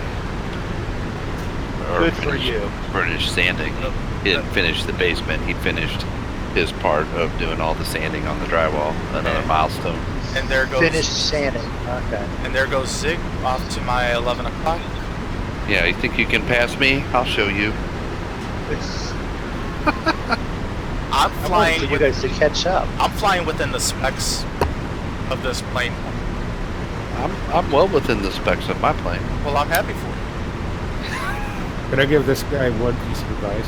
One simple from a guy who's been doing this for a very, very long time. If you're going to get into flight sim, buy FSX Steam Edition. Like Drako said, it's the best cheap way to get in. Learn to fly. Learn how to fly first before you start spending a lot of money on expensive, shiny stuff. Yeah. Learn how to fly, then take your time and get your add-ons. Plane, whatever. Right. Do some research on what you want to do. I thoroughly enjoyed this plane, but I took some time before I picked this one. And there's a couple others that we found that, you know, the Manfred Jan C-47, wow, that one is really good for free. That's an amazing plane for free. But It is. But Unbelievable. But to be 100% honest, you can't go wrong. I mean, if you're looking to get back into it and just starting off, FSX is the way to go. P3D has a lot of eye candy. It's a little bit more, well, it's a lot more optimized than FSX. But if you're looking for third-party stuff, stay away from FS World. FS World right now, and also stay away from X-Plane, because X-Plane doesn't have a whole lot of third-party support. Well, okay, yes. It depends on what you want to fly in X-Plane. X-Plane has the best 737 I've ever seen. That IEGX 737. Now, it's not an NG, it's not an 800, it's not a MAX. It's the 300. But, oh, it is so good. It makes such a good noise. It is so, so good. But again, you know, if you want to... And the cool thing about X-Plane, now see, all these different sim platforms have their own sort of pros and cons. Flight Sim, FSX, has the biggest add-on support because it's been around the longest. P3D is massively expensive.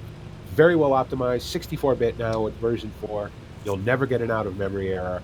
Tons of add-on support for it because it's basically, you know, a shined-up version of FSX.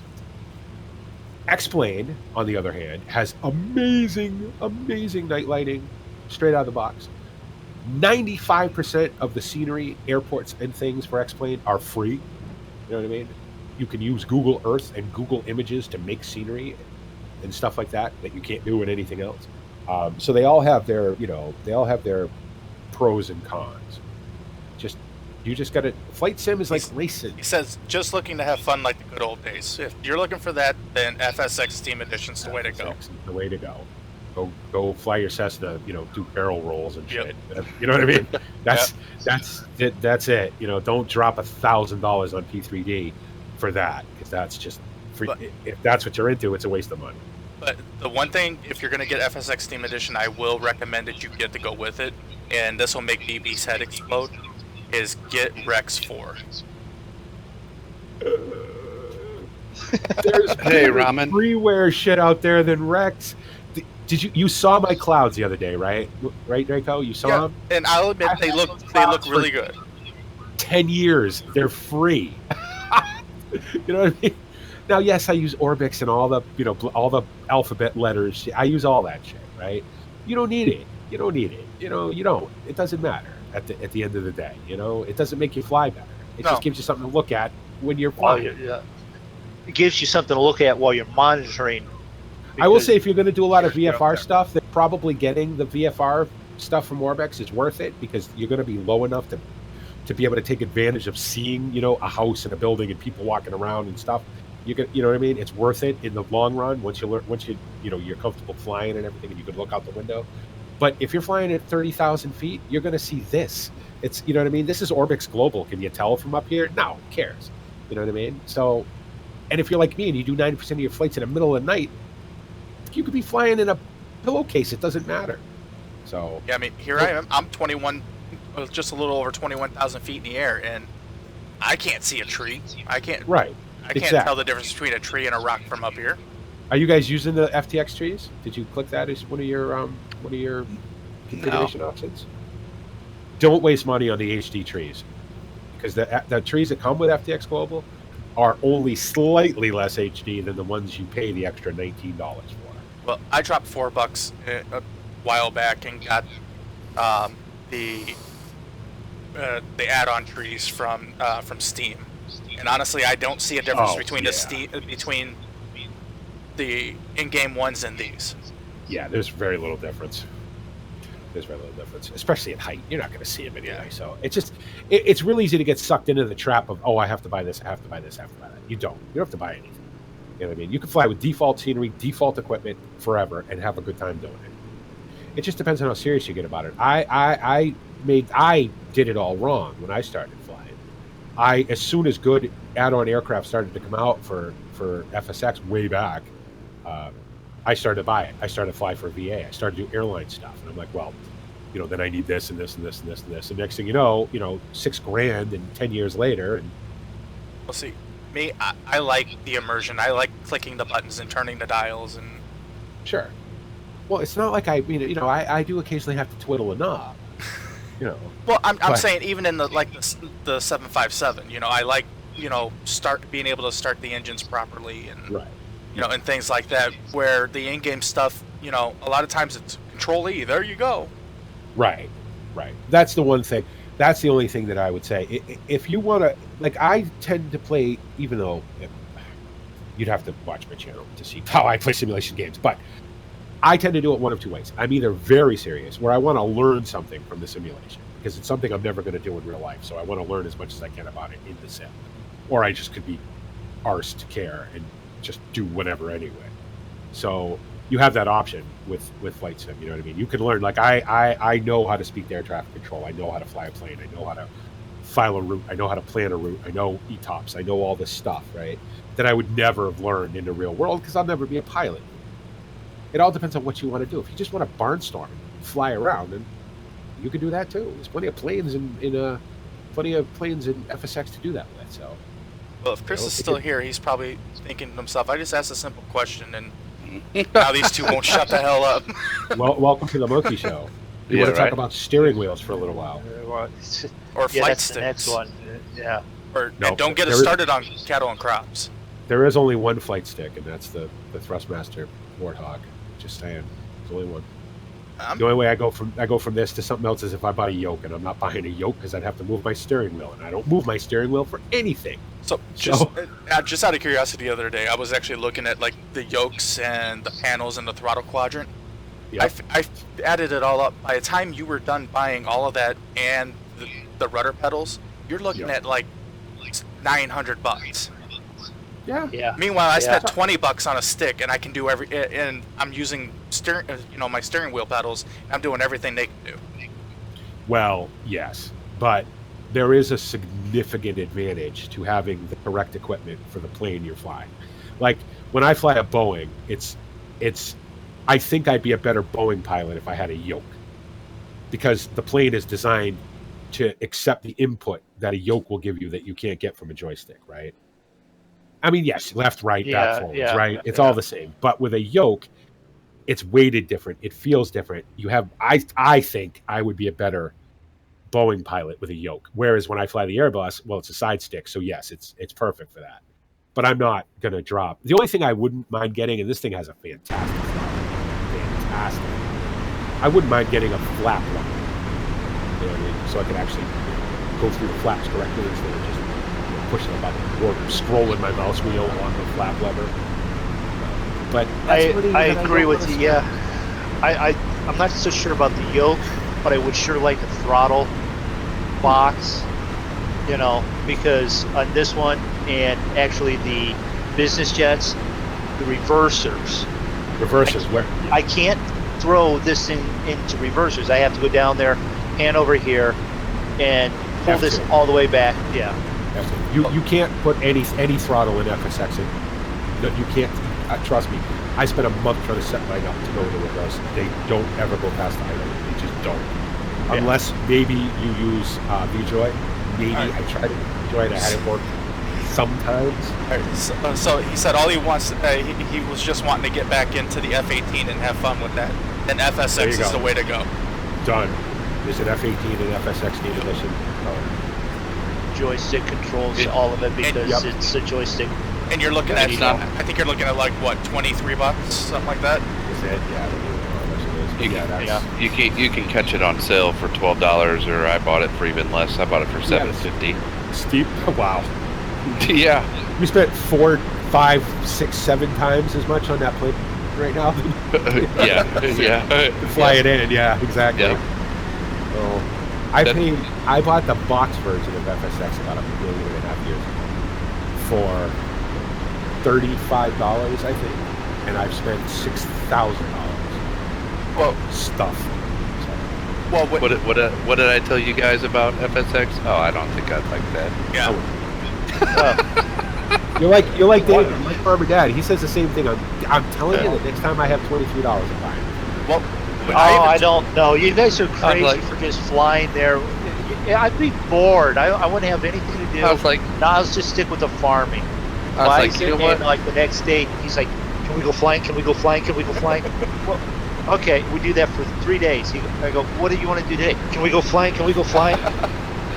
I was like, you know what? For $7.50, that's less than 2 packs of cigarettes that I used to smoke on a bad day. Right. What's the worst it's going to suck? I think I'll take a chance. Right. Yeah. And if you didn't like it, $100 later. $7. Right. But be honest, if it was $7 and you didn't like it, well, it's $7 for kids. How many games do you have in your Steam library you don't play? I have about 20. Yep. So whatever, right? I had FSX, and you know what I discovered? Like, if you look at my profile, I have 400 and something hours on FSX Steam Edition, and I'm like, how the hell is that? Well, you know How did you get already 400 like hours on that? Yeah, no kidding. Listen. Because I'm at 470 myself. Listen, I'll tell you why. Probably, I have flown almost all of my VA flights on FSX Steam Edition for the last probably 3 weeks, but that still only adds up to about 100 hours. The rest of them, Steam reads my standalone FSX EXE.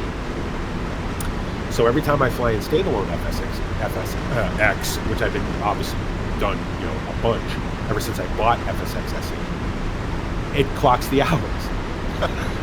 So it's clocking the box version along with it. Yeah. Okay. Well, So when the game first came out, I bought the box version, and for the longest time I was I would play it and it was be perfectly fine, and then I put it away for probably about a good 2 years. Anyway, loaded it up one day, went to play it, and played it one time, shut everything down, and then after that, every time I clicked on the icon to run it, it would say that the file path can't be found, and I would do everything. So finally, I got sick and tired of it, and it was on sale for like $12, and I just bought it on Steam. I don't remember what made me buy this on Steam. I think because I was afraid that my FSX standalone was going to get to the point where it wouldn't run anymore, I think is what I was thinking. It hasn't yet. It still runs. I can load it up right now. It still works. But I think I paid like say like $7 for it. So I'm like, all right, whatever. At least it's on Steam, so if it screws up, I can just download it again. I think that's what I was thinking. But I was amazed when I found out that. Because I'm like, because I looked at it, I said, how the hell do I have not even put a plane on this? How do I have 400 plus hours on it? Radio standalone, because it is just FSX. It doesn't differentiate. You know what I mean? It doesn't know where it's from. So, well, that's interesting. Well, I mean, Dovetail, when they took over, they did do a couple of updates to it, didn't they? Yes, it's what is it now? 1.09. Yada yada yada yada yada, whatever. Yeah, something like that. Whereas my standalone FSX is SP2, right? Well, I have the acceleration pack too, so it's acceleration in SP2. That's all. That's the last update for the one update I wish Dovetail would have done, I wish they would have gone in and somehow, and I don't know if they could have, but figured out some way to go in and allowed it to use as much memory as it wants. Well, they could have, because Lockheed Martin, when they bought it, when they bought the code, right? Yeah. The FSX, because that's all P3D is, everybody, is FSX. That's all it is. They managed to make it work with 64-bit, so Dovetail still could play. You know, they just said that's correct. People will buy it like this. So, okay. And people still are. I mean, it's not a huge. I mean, it's not going to be in like the top 100 or anything on Steam, but a lot of people still buy it. A lot of people still play it. Sure. It's not the game that's lagging, PCG. It's YouTube. Yep. It's YouTube. It has It just reconnected. This is the second time now that this has done it to me in 2 streams. Well, that's all right. It was doing it to me how many times during a freaking farm sim? They kept just going, yeah, okay, Moonduck's gone. Maybe it's YouTube. Moonduck's back. I am so sick. I'm getting damn close to heading over to Twitch. But Twitch has been screwing shit up too, so. Moonduck just stopped for 5 minutes. Like the Earth just stopped turning for 5 more minutes. That's pulled out of my chair. Oh gosh. Okay, well, turn your video quality down, and it'll be fine. Quality down at all. So, for those of you new to the Monkey Show, I have a tendency to Spit it out. Moondog? I have a tendency to rant and rave about things when they go to hell. It's the internet that always fixes everything. Being a massive bitch fixes everything on the internet, as I've discovered. But luckily, I'm not the only one in the Monkey Show who rants and raves when things go to hell. Oh no, Jacob, you gotta hang out with us when we race. You want to hear somebody rant and rave, but under their breath. Like, I expect Moondog to get up, like, I don't know, hang himself during a race. The way he sounds. He's just like, and I'm laughing my ass off the whole time. I can't even race because I'm laughing. You know? Talk about a guy taking shit seriously. Poor Farmer Dad, who's, spinning out and backwards, and laughing. Well, Roy's just, 3 laps ahead of us. And, Moondog's like, what the hell is going on? The only time you'll ever hear me freak out is if somebody fucks with my phone. That's the only time you're going to hear me go off. And I will go off for an extended period of time. If I was flying with you guys, my plane suddenly crashed out, this guy would laugh. I'm like, okay, yeah, may want to watch this. You know what I mean? Oh, you should hear Moondog when we play 7 Days to Die and his game starts lagging. It is annoying. I'm not saying, I get it. I do understand. It is annoying. No. It does, but I mean, he goes to a different level. Yeah, he does. Okay, on 7 Days to Die, let me explain. Yes, I do, because it shouldn't be that laggy. It's a freaking 16-bit type game at times, so it shouldn't be that bad on my system. I'd like to play it now. Once I have everything fine, I'll probably be a little bit better. I'll just get mad at the cactuses. But in the racing, it's like this. I know when I'm racing by myself, I'm good, or I'm a lot better than what I am. And then I'm racing with you guys, and then it's like I do something silly, and then I'm fighting to get back, and I'm like, in the back of my head, I'm going, calm down, race smooth, you can get this, you can actually catch up with it. And no, I'm not doing any of it. So that I'm internal fighting with myself, and you guys are getting like part of it. So it's just pressure, man. You're putting yourself under. Who cares? It's us. You're not. You know what I mean? We're not paid at the end of the race. Who gives a shit? Like, I'd like to beat Roy because I consider myself a serious sim racer, and I think I'm pretty good. But he's fast. That's okay. Whatever. I don't care.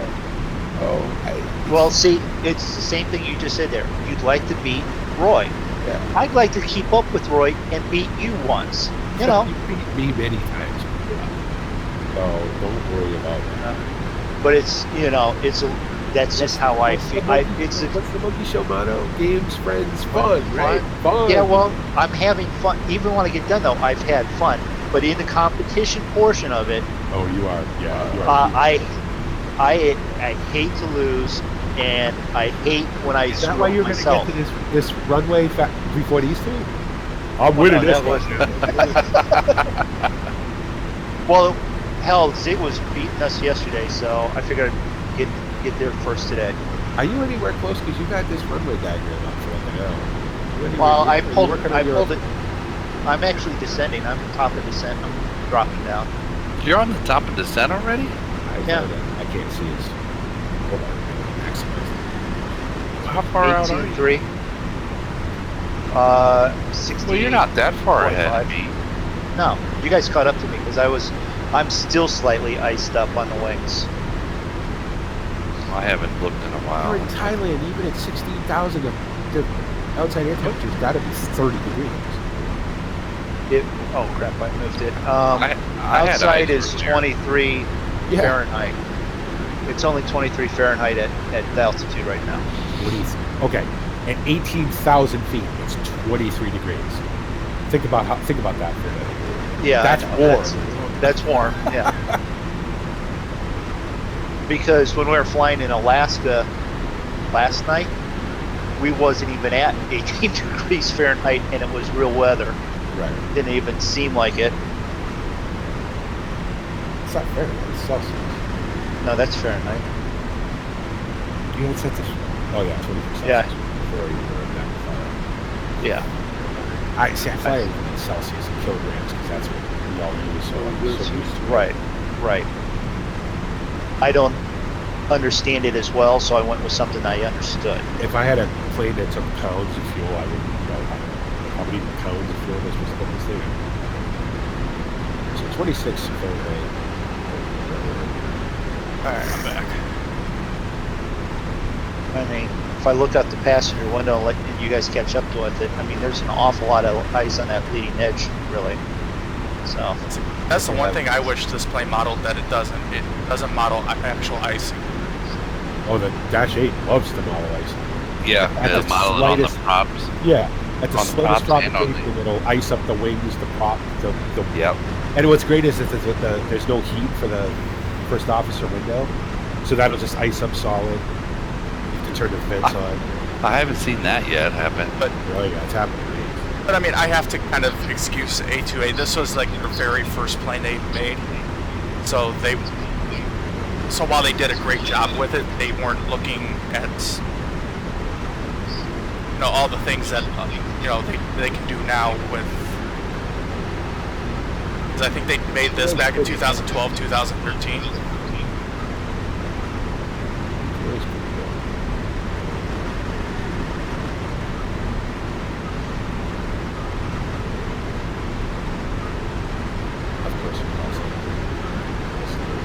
You guys understand you can't do that or that.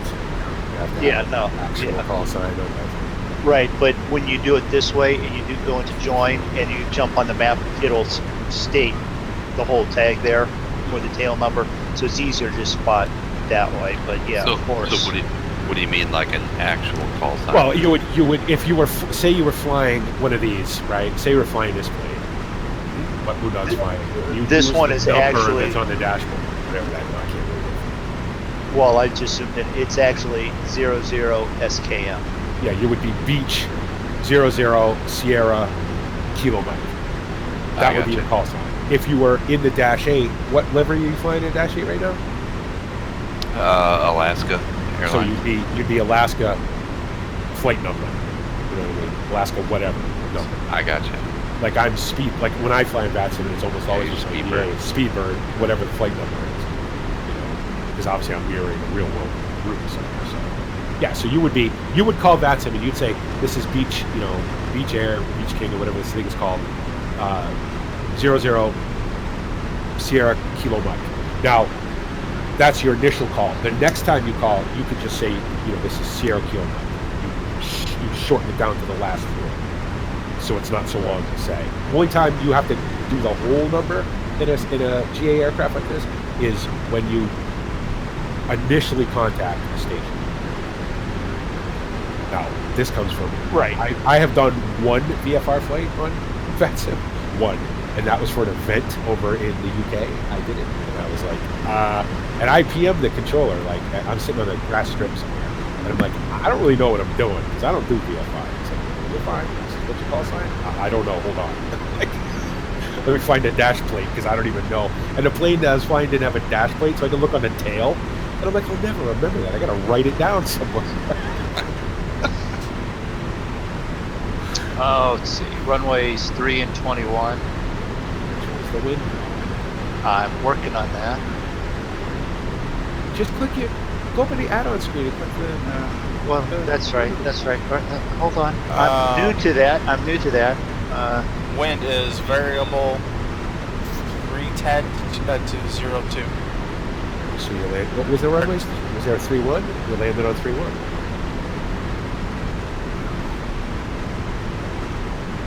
Unless the wind's under like 4 knots. Won't at the sky tell you? Variable at 7.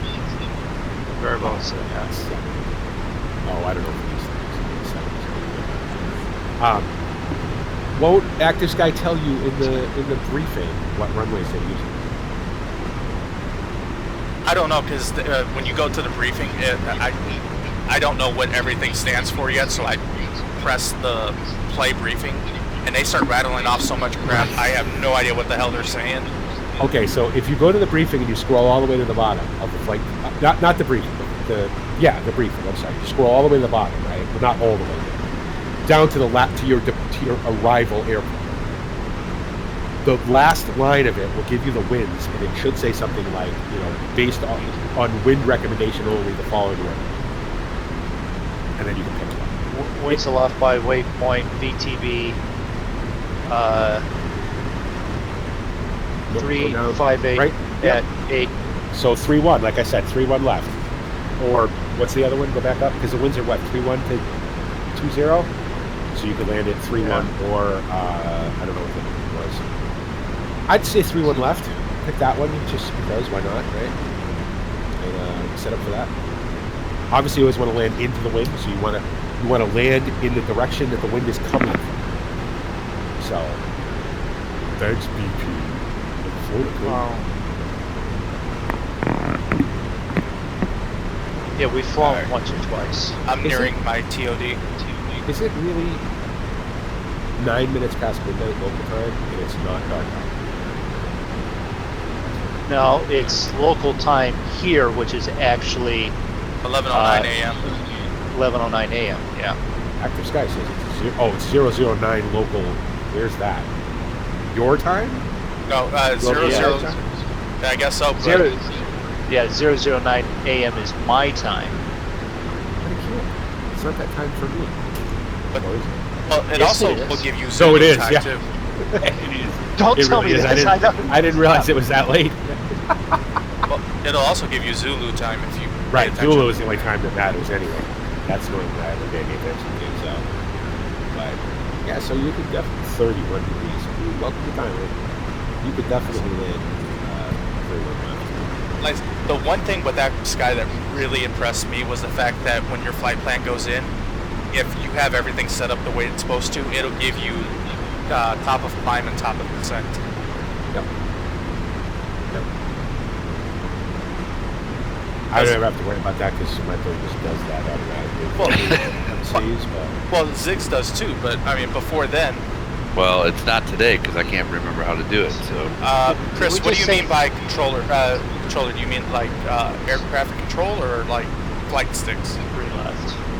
It has me coming in 3 left. Okay. Wasn't there a 31 left? You want to go that high? Is that what air traffic control is telling you? That's what the in-game air traffic controller is telling me, yes. Air traffic control may not be reading the winds though. Right. Remember, the winds are outside of their thing now. I picked 21 right. Okay, so Isn't that going to give you kind of a crosswind? It's going to give you sort of a tailwind, actually. If the wind's blowing 3-1 to 0-2. It's the one I could find the chart for, so that's what we went with. Well, it's variable. It's variable. I want to fly with Zig. I love that shit. Just lighting a cigar and going, fuck it. Yep, we're going. That's sort of my motto. We're going to put it on the ground. We'll see what happens. We might Chris, crash. We might not. I am using a Logitech Attack 3 flight stick. It's probably about 5 years old or so. Works perfectly fine. Zig is using a slightly newer version of that. The Extreme 3D. And Moondog, what are you using? Zaytech ST290 Pro flight stick. And then BP, you use the Warthog, right? Yes, he does. Smoke break.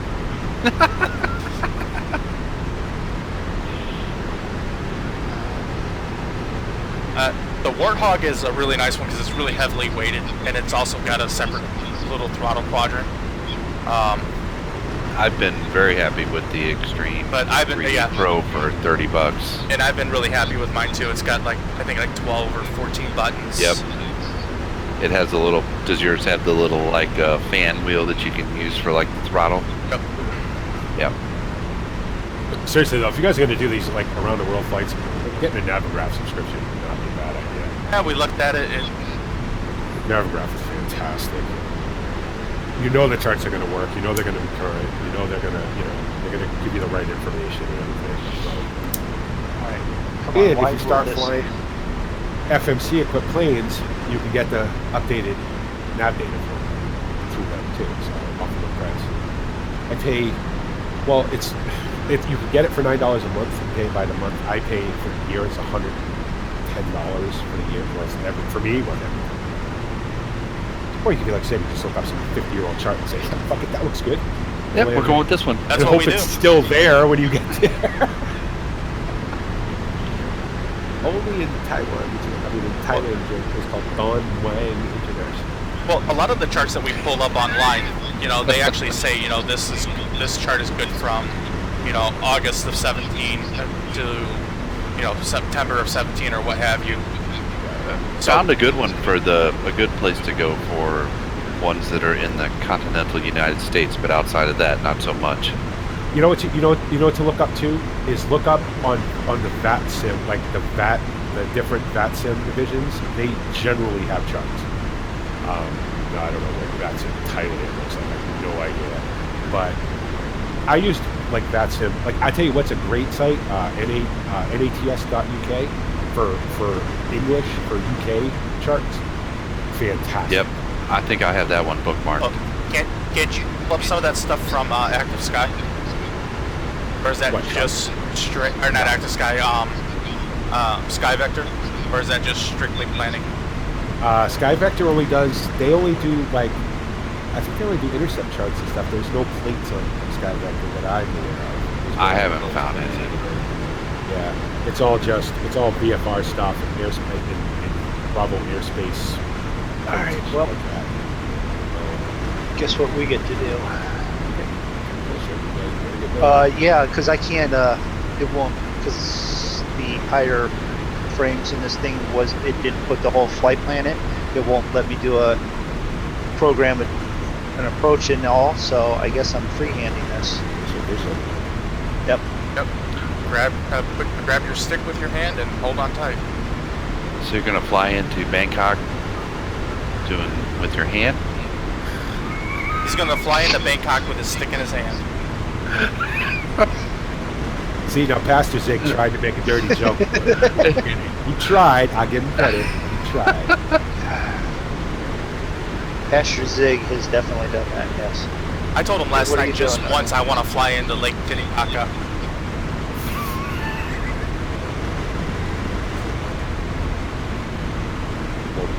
Part of the thing about doing visual learning is being more 10,000 feet. So Yeah, I know. I'm working on it. I'm working on it.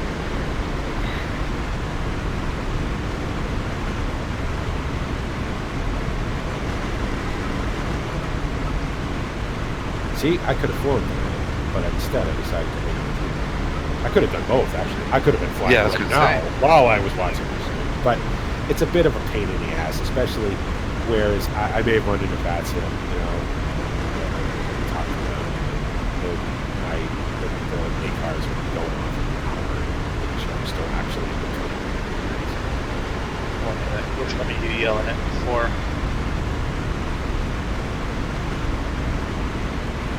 I don't know which one you're yelling at me for. What are all No, these fuel flashing pumps are- lights?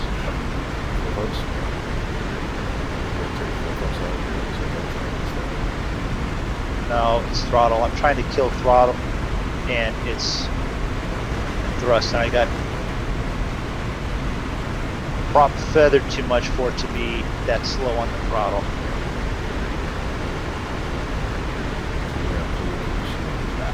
I did. Yeah. All right. Take controls and let's jump in there.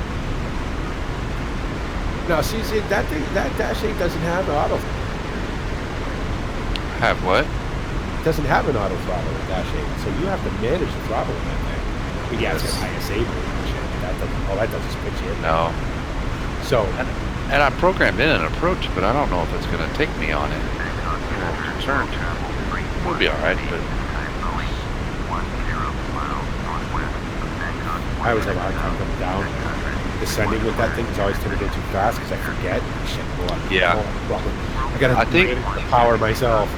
If you actually get the VNAV programmed in, I think that's the hardest thing is just to manage the throttle and see it's not taking me on my approach. God dang it, why not?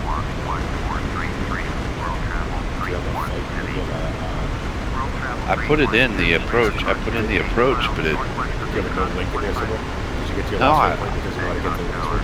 I deleted them all out. Good morning to you, Farmer Peter, or whatever you want to call yourself. It's Farmer Peter in chat, but it's Peter to all of us. How you doing?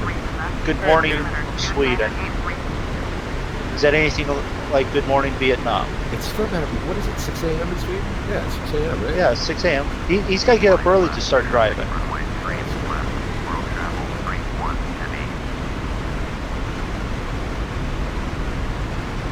He's having coffee and danishes. It's really o'clock in the morning. But I want a Danish without thank you. Trust me, I've been wanting a freaking Danish. I've got a sweet tooth going on. Well, Peter, you know. I'd love to have a cheese Danish right about now. You know. Or blueberry Danish. Do they call them Danishes in Denmark? Probably not. Right? Do you think if you walked into a bakery in Denmark and asked for a Danish, that the girl behind the counter would probably punch you in the face? Probably. Hello, can I have a tart? Whoa! Wish you could learn how to fly. We were just discussing that. We're I going to wish get these guys could learn how to play this game, Peter, so don't worry.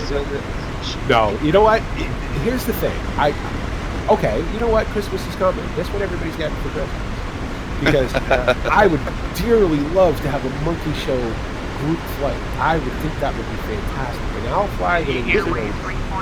You think us driving in ETS is a pain? You should see us probably trying to fly into Amsterdam that way then. Now, imagine all of us trying to take off or all of us trying to land.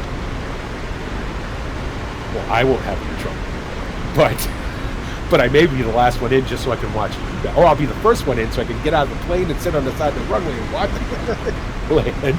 You know, I'll even fly one of these pedal-powered jobs. You guys fly.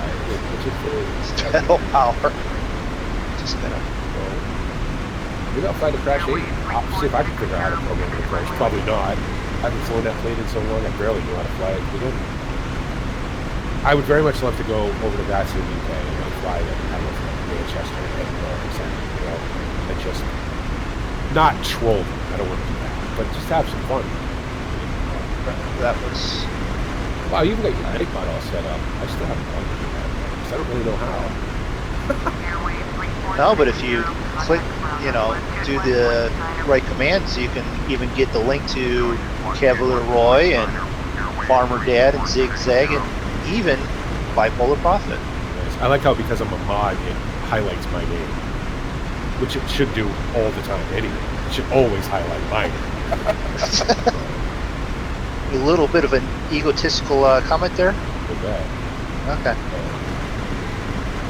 All right, so we should be subscribe to coming in. Bipolar Prophet on YouTube, but everybody already has. No, don't watch us. No. Listen, Peter, if you want to learn how to fly, let me know. I'll help. Because I'm a lot of things, but one thing I am is I know how to fly. So now I'm not saying I can be accessible because I can't. Oh, I could if I put the effort into it. It's just too slow for me. We're not too. No, we're not too bad at it. No, these guys are good. These guys know how to fly. They fly these prop jobs all the time. I don't, so I don't. I don't understand. Like, I see V speeds of 100, and I'm like, what? Oh, I get nervous. Oh, No, but there's one thing that you do know, and that's airports, in and out, stuff like that. If it's just about the plane, we throw you in a prop plane and you're going to go, but you know. Hell, with this Throw plane, us if into I the hit... Sorry, go ahead. If you throw us into the 777 with you, we're going to be doing the same thing. There's way too many switches. What the hell, you know? it's all just, you know what? Ultimately, Peter, it's like everything else we do. If it isn't fun, then there's no point in doing it. And this could be a hoop, you know what I mean? If we could organize a group fight, even if we don't do it on Batson, I would prefer to do it on Batson because I like that version of multiplayer better than this actual version. But whatever, you know what I mean? As long as it's fun, who cares? Because I just want to get David to get out there. That's all I want. Just so I can tell him to do something and have him go. You know how he does that? He makes that noise. He goes, I just want to hear him say that. Right. Yeah. Go away. So I'm on final. I don't know what runway I'm on. I'm on a final to somewhere. Well, there he is. There you guys. I found one. Well, you're headed in the right direction. That's good. I don't know if it's the one I planned on, Yeah, whatever. but yeah, right. You'll find out if you float it or if you get slammed in because you got a massive tailwind. So you go down that little base leg there, you know. Yeah, because I was not set up on the right coming in, so I'm going to come down and actually get on 3 left this way. I have not crashed in a very long time. Oh, it's only been a couple days for me. I kind of miss it. To be honest. Oh, well, I can't say I haven't crashed. Because I damn near crashed the Airbus the other night. I came in and I got a gust right at the threshold and it lifted the left wing. And instead of being a real pilot and going around, I'm like, no, screw it, I'm landed. So I kind of bounced one wheel off the ground a couple times before I actually set it down. So that, I guess technically was a crash. And if that's in control, like, we're going to stop again and run away. I don't know, we're going to find out. Because I came in way too fast, and then the gust screwed me up. And I'm like, yeah, we'll see what happens. I got it stopped, but just One of the last couple flights, no, actually it was where we landed at last, where we just took off tonight. We was landing and I was coming in a little bit quick and I'm like, I'm going to put it down anyways. So I dropped the extra altitude, landed on the front wheels, and I went about 30 feet too long on the runway. And yeah, and then Zig comes in right behind me and uses half of it. So for as much as we harass Zig about, you know, not putting landing gear down, Zig, you have a throttle. You have a physical throttle, right? Yeah. Yeah. You can put the Dash 8 into beta with your physical throttle. It's the only plane I've ever seen that will actually go into reverse with the throttle. In FSX. I'm down. No problems. Nice job. I wish I could see that. I should have been watching your screen. Of course, I only have the one monitor. Well, that's all right. We know that what you're going to do. You're going to go out to get someone's pond hacked. Considering I haven't. Oh yeah. And do it that way. Considering I haven't landed this plane in I don't know how long, that wasn't too bad. Next weekend, I would have a meth shop to see if he can get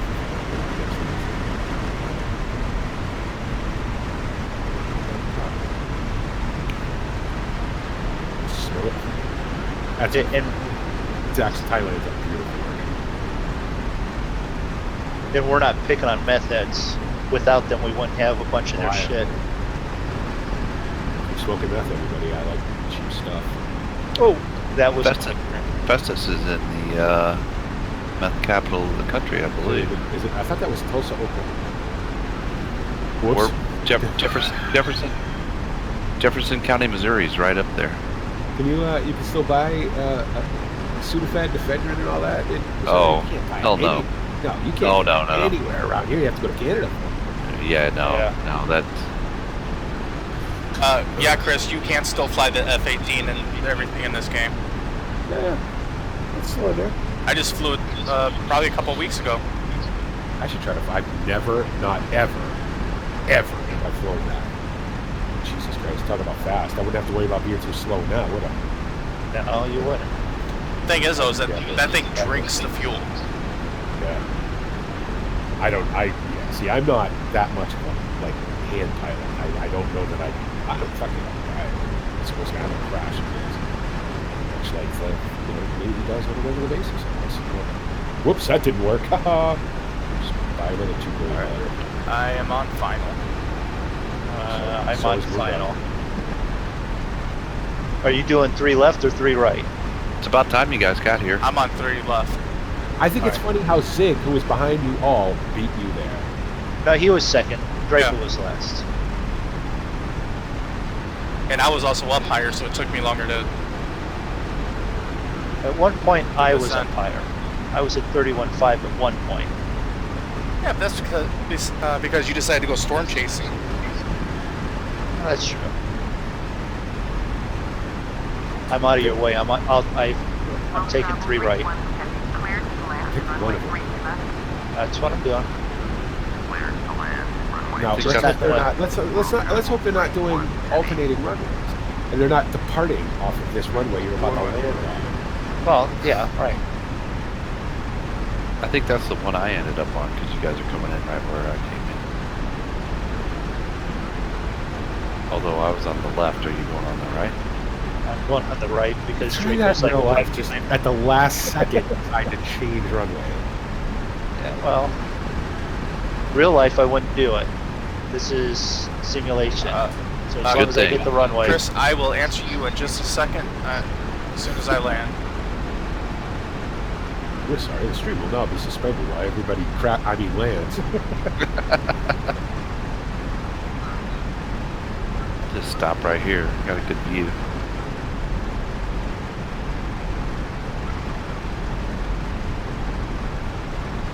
Is there any chance we got you're going to go exterior right as you touch down? Is there any chance? Or can we get a replay of it afterwards? Oh, we can definitely get a replay. I've been wanting to do a replay for like ever, and I always forget till it's too late, right? You got to do that like right away. No, just back up to however many seconds. Oh It's yeah. all by seconds. You could back up to however many. You've been sitting on the ground for a few minutes now, so you'd have to go back quite a ways. But yeah, you can always. I do it sometimes just to see if I can restart or if I bounced it or whatever. Is that under? What's that under? View? View. Yeah. All right. Oh, you're a little right. Little right. Just watch. I float it there. I get it back. Touchdown zone. Very nice. Right in the touchdown zone. Good job. Well, it doesn't count if you steer it over there after you're on the ground. No, I was floating it.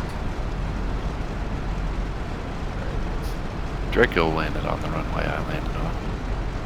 What one was that, Draco? 3 left. 3 left? Yeah, I've got traffic. 31 left. No, What was it's I- come on. It was 3 and 21.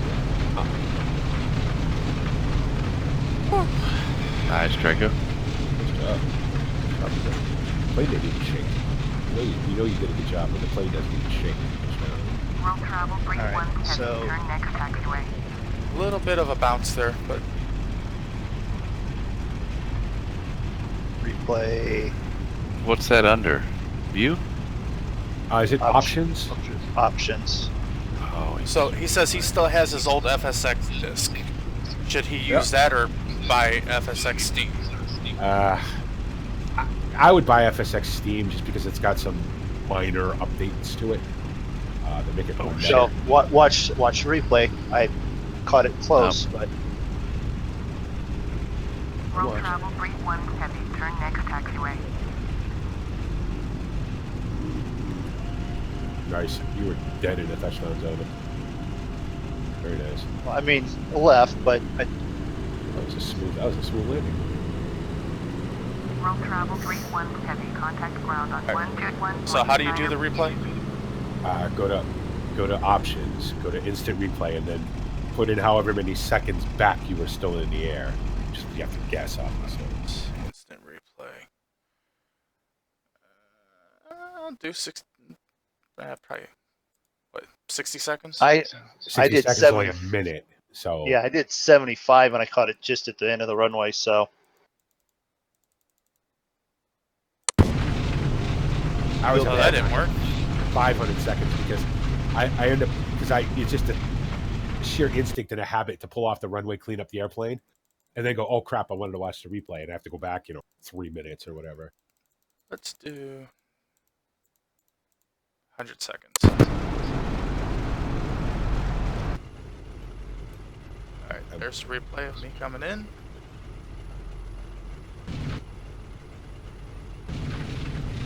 Zig, you're still streaming, right? Yeah. I'm gonna go to your channel real quick. It's been quite a while by now. That's okay. Just back it out. 10 minutes. I gotta count. Okay, so I definitely did not flare enough coming Options. What would that be? Like, what would 5 minutes be? 300 seconds. Yeah. See if Gotta have you all on my list of things on my channel. Road So travel as we've landed, No. we'll go through that.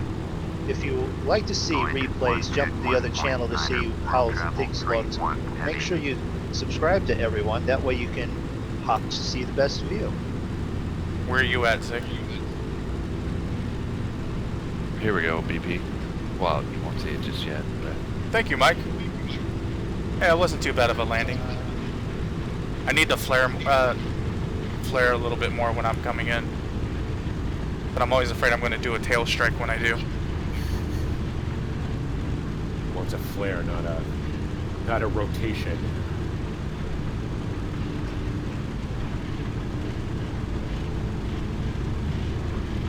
I've had to do long flares before. I've come in, and the wind is gusted across the runway, and I'm like, well, I'll just use the aerodynamic properties of the airplane by keeping the front wheel in the air for a little bit longer. So, Slow down. so when you do the replay, I can actually see your plane coming back in on my screen. you talking to me? Yeah, like your plane's up in the air right now. You're at like 740 Yeah. feet. I'm not seeing anything. I see his dashboard. That's all I see. Oh, am I lagged out? My shit's been messed up. I tell you what's up. Pretty look at that.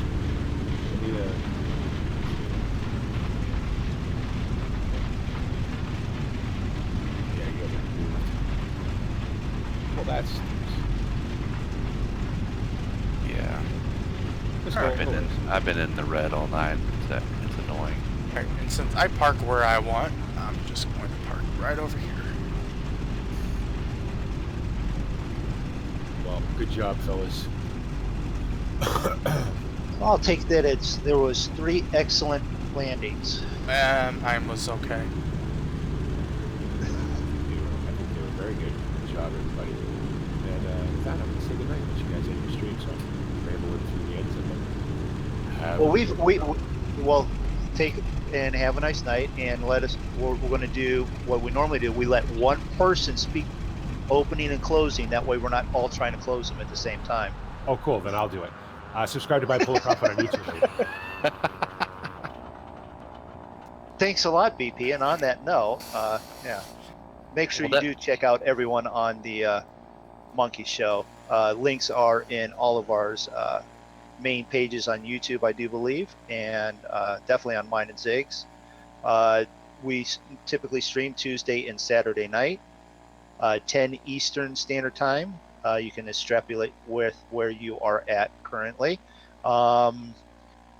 We also do I do a Wednesday stream, which we may do a little bit more of, possibly one of the driving games we were thinking of. And then Saturday afternoon, check out the Monkey Show, where most all of us are, and those different groups of the Monkey Show are there for ETS driving. Sunday for the Bipolar Profit farming server, which is Dowland Farm right now currently, and that's normally, both of those are Tuesday or Saturday and Sunday at 2 p.m. Eastern Standard Time. And I think that covers everything. Anyone want to throw in anything extra other than subscribe to BP? No, I think you covered everything. All right. We're just going to finish parking these up and locking them down, and we'll catch everyone Saturday, unless we do something tomorrow night. So everyone have a nice night, and thanks for stopping by. Bye, everybody. See ya. Bye, everyone.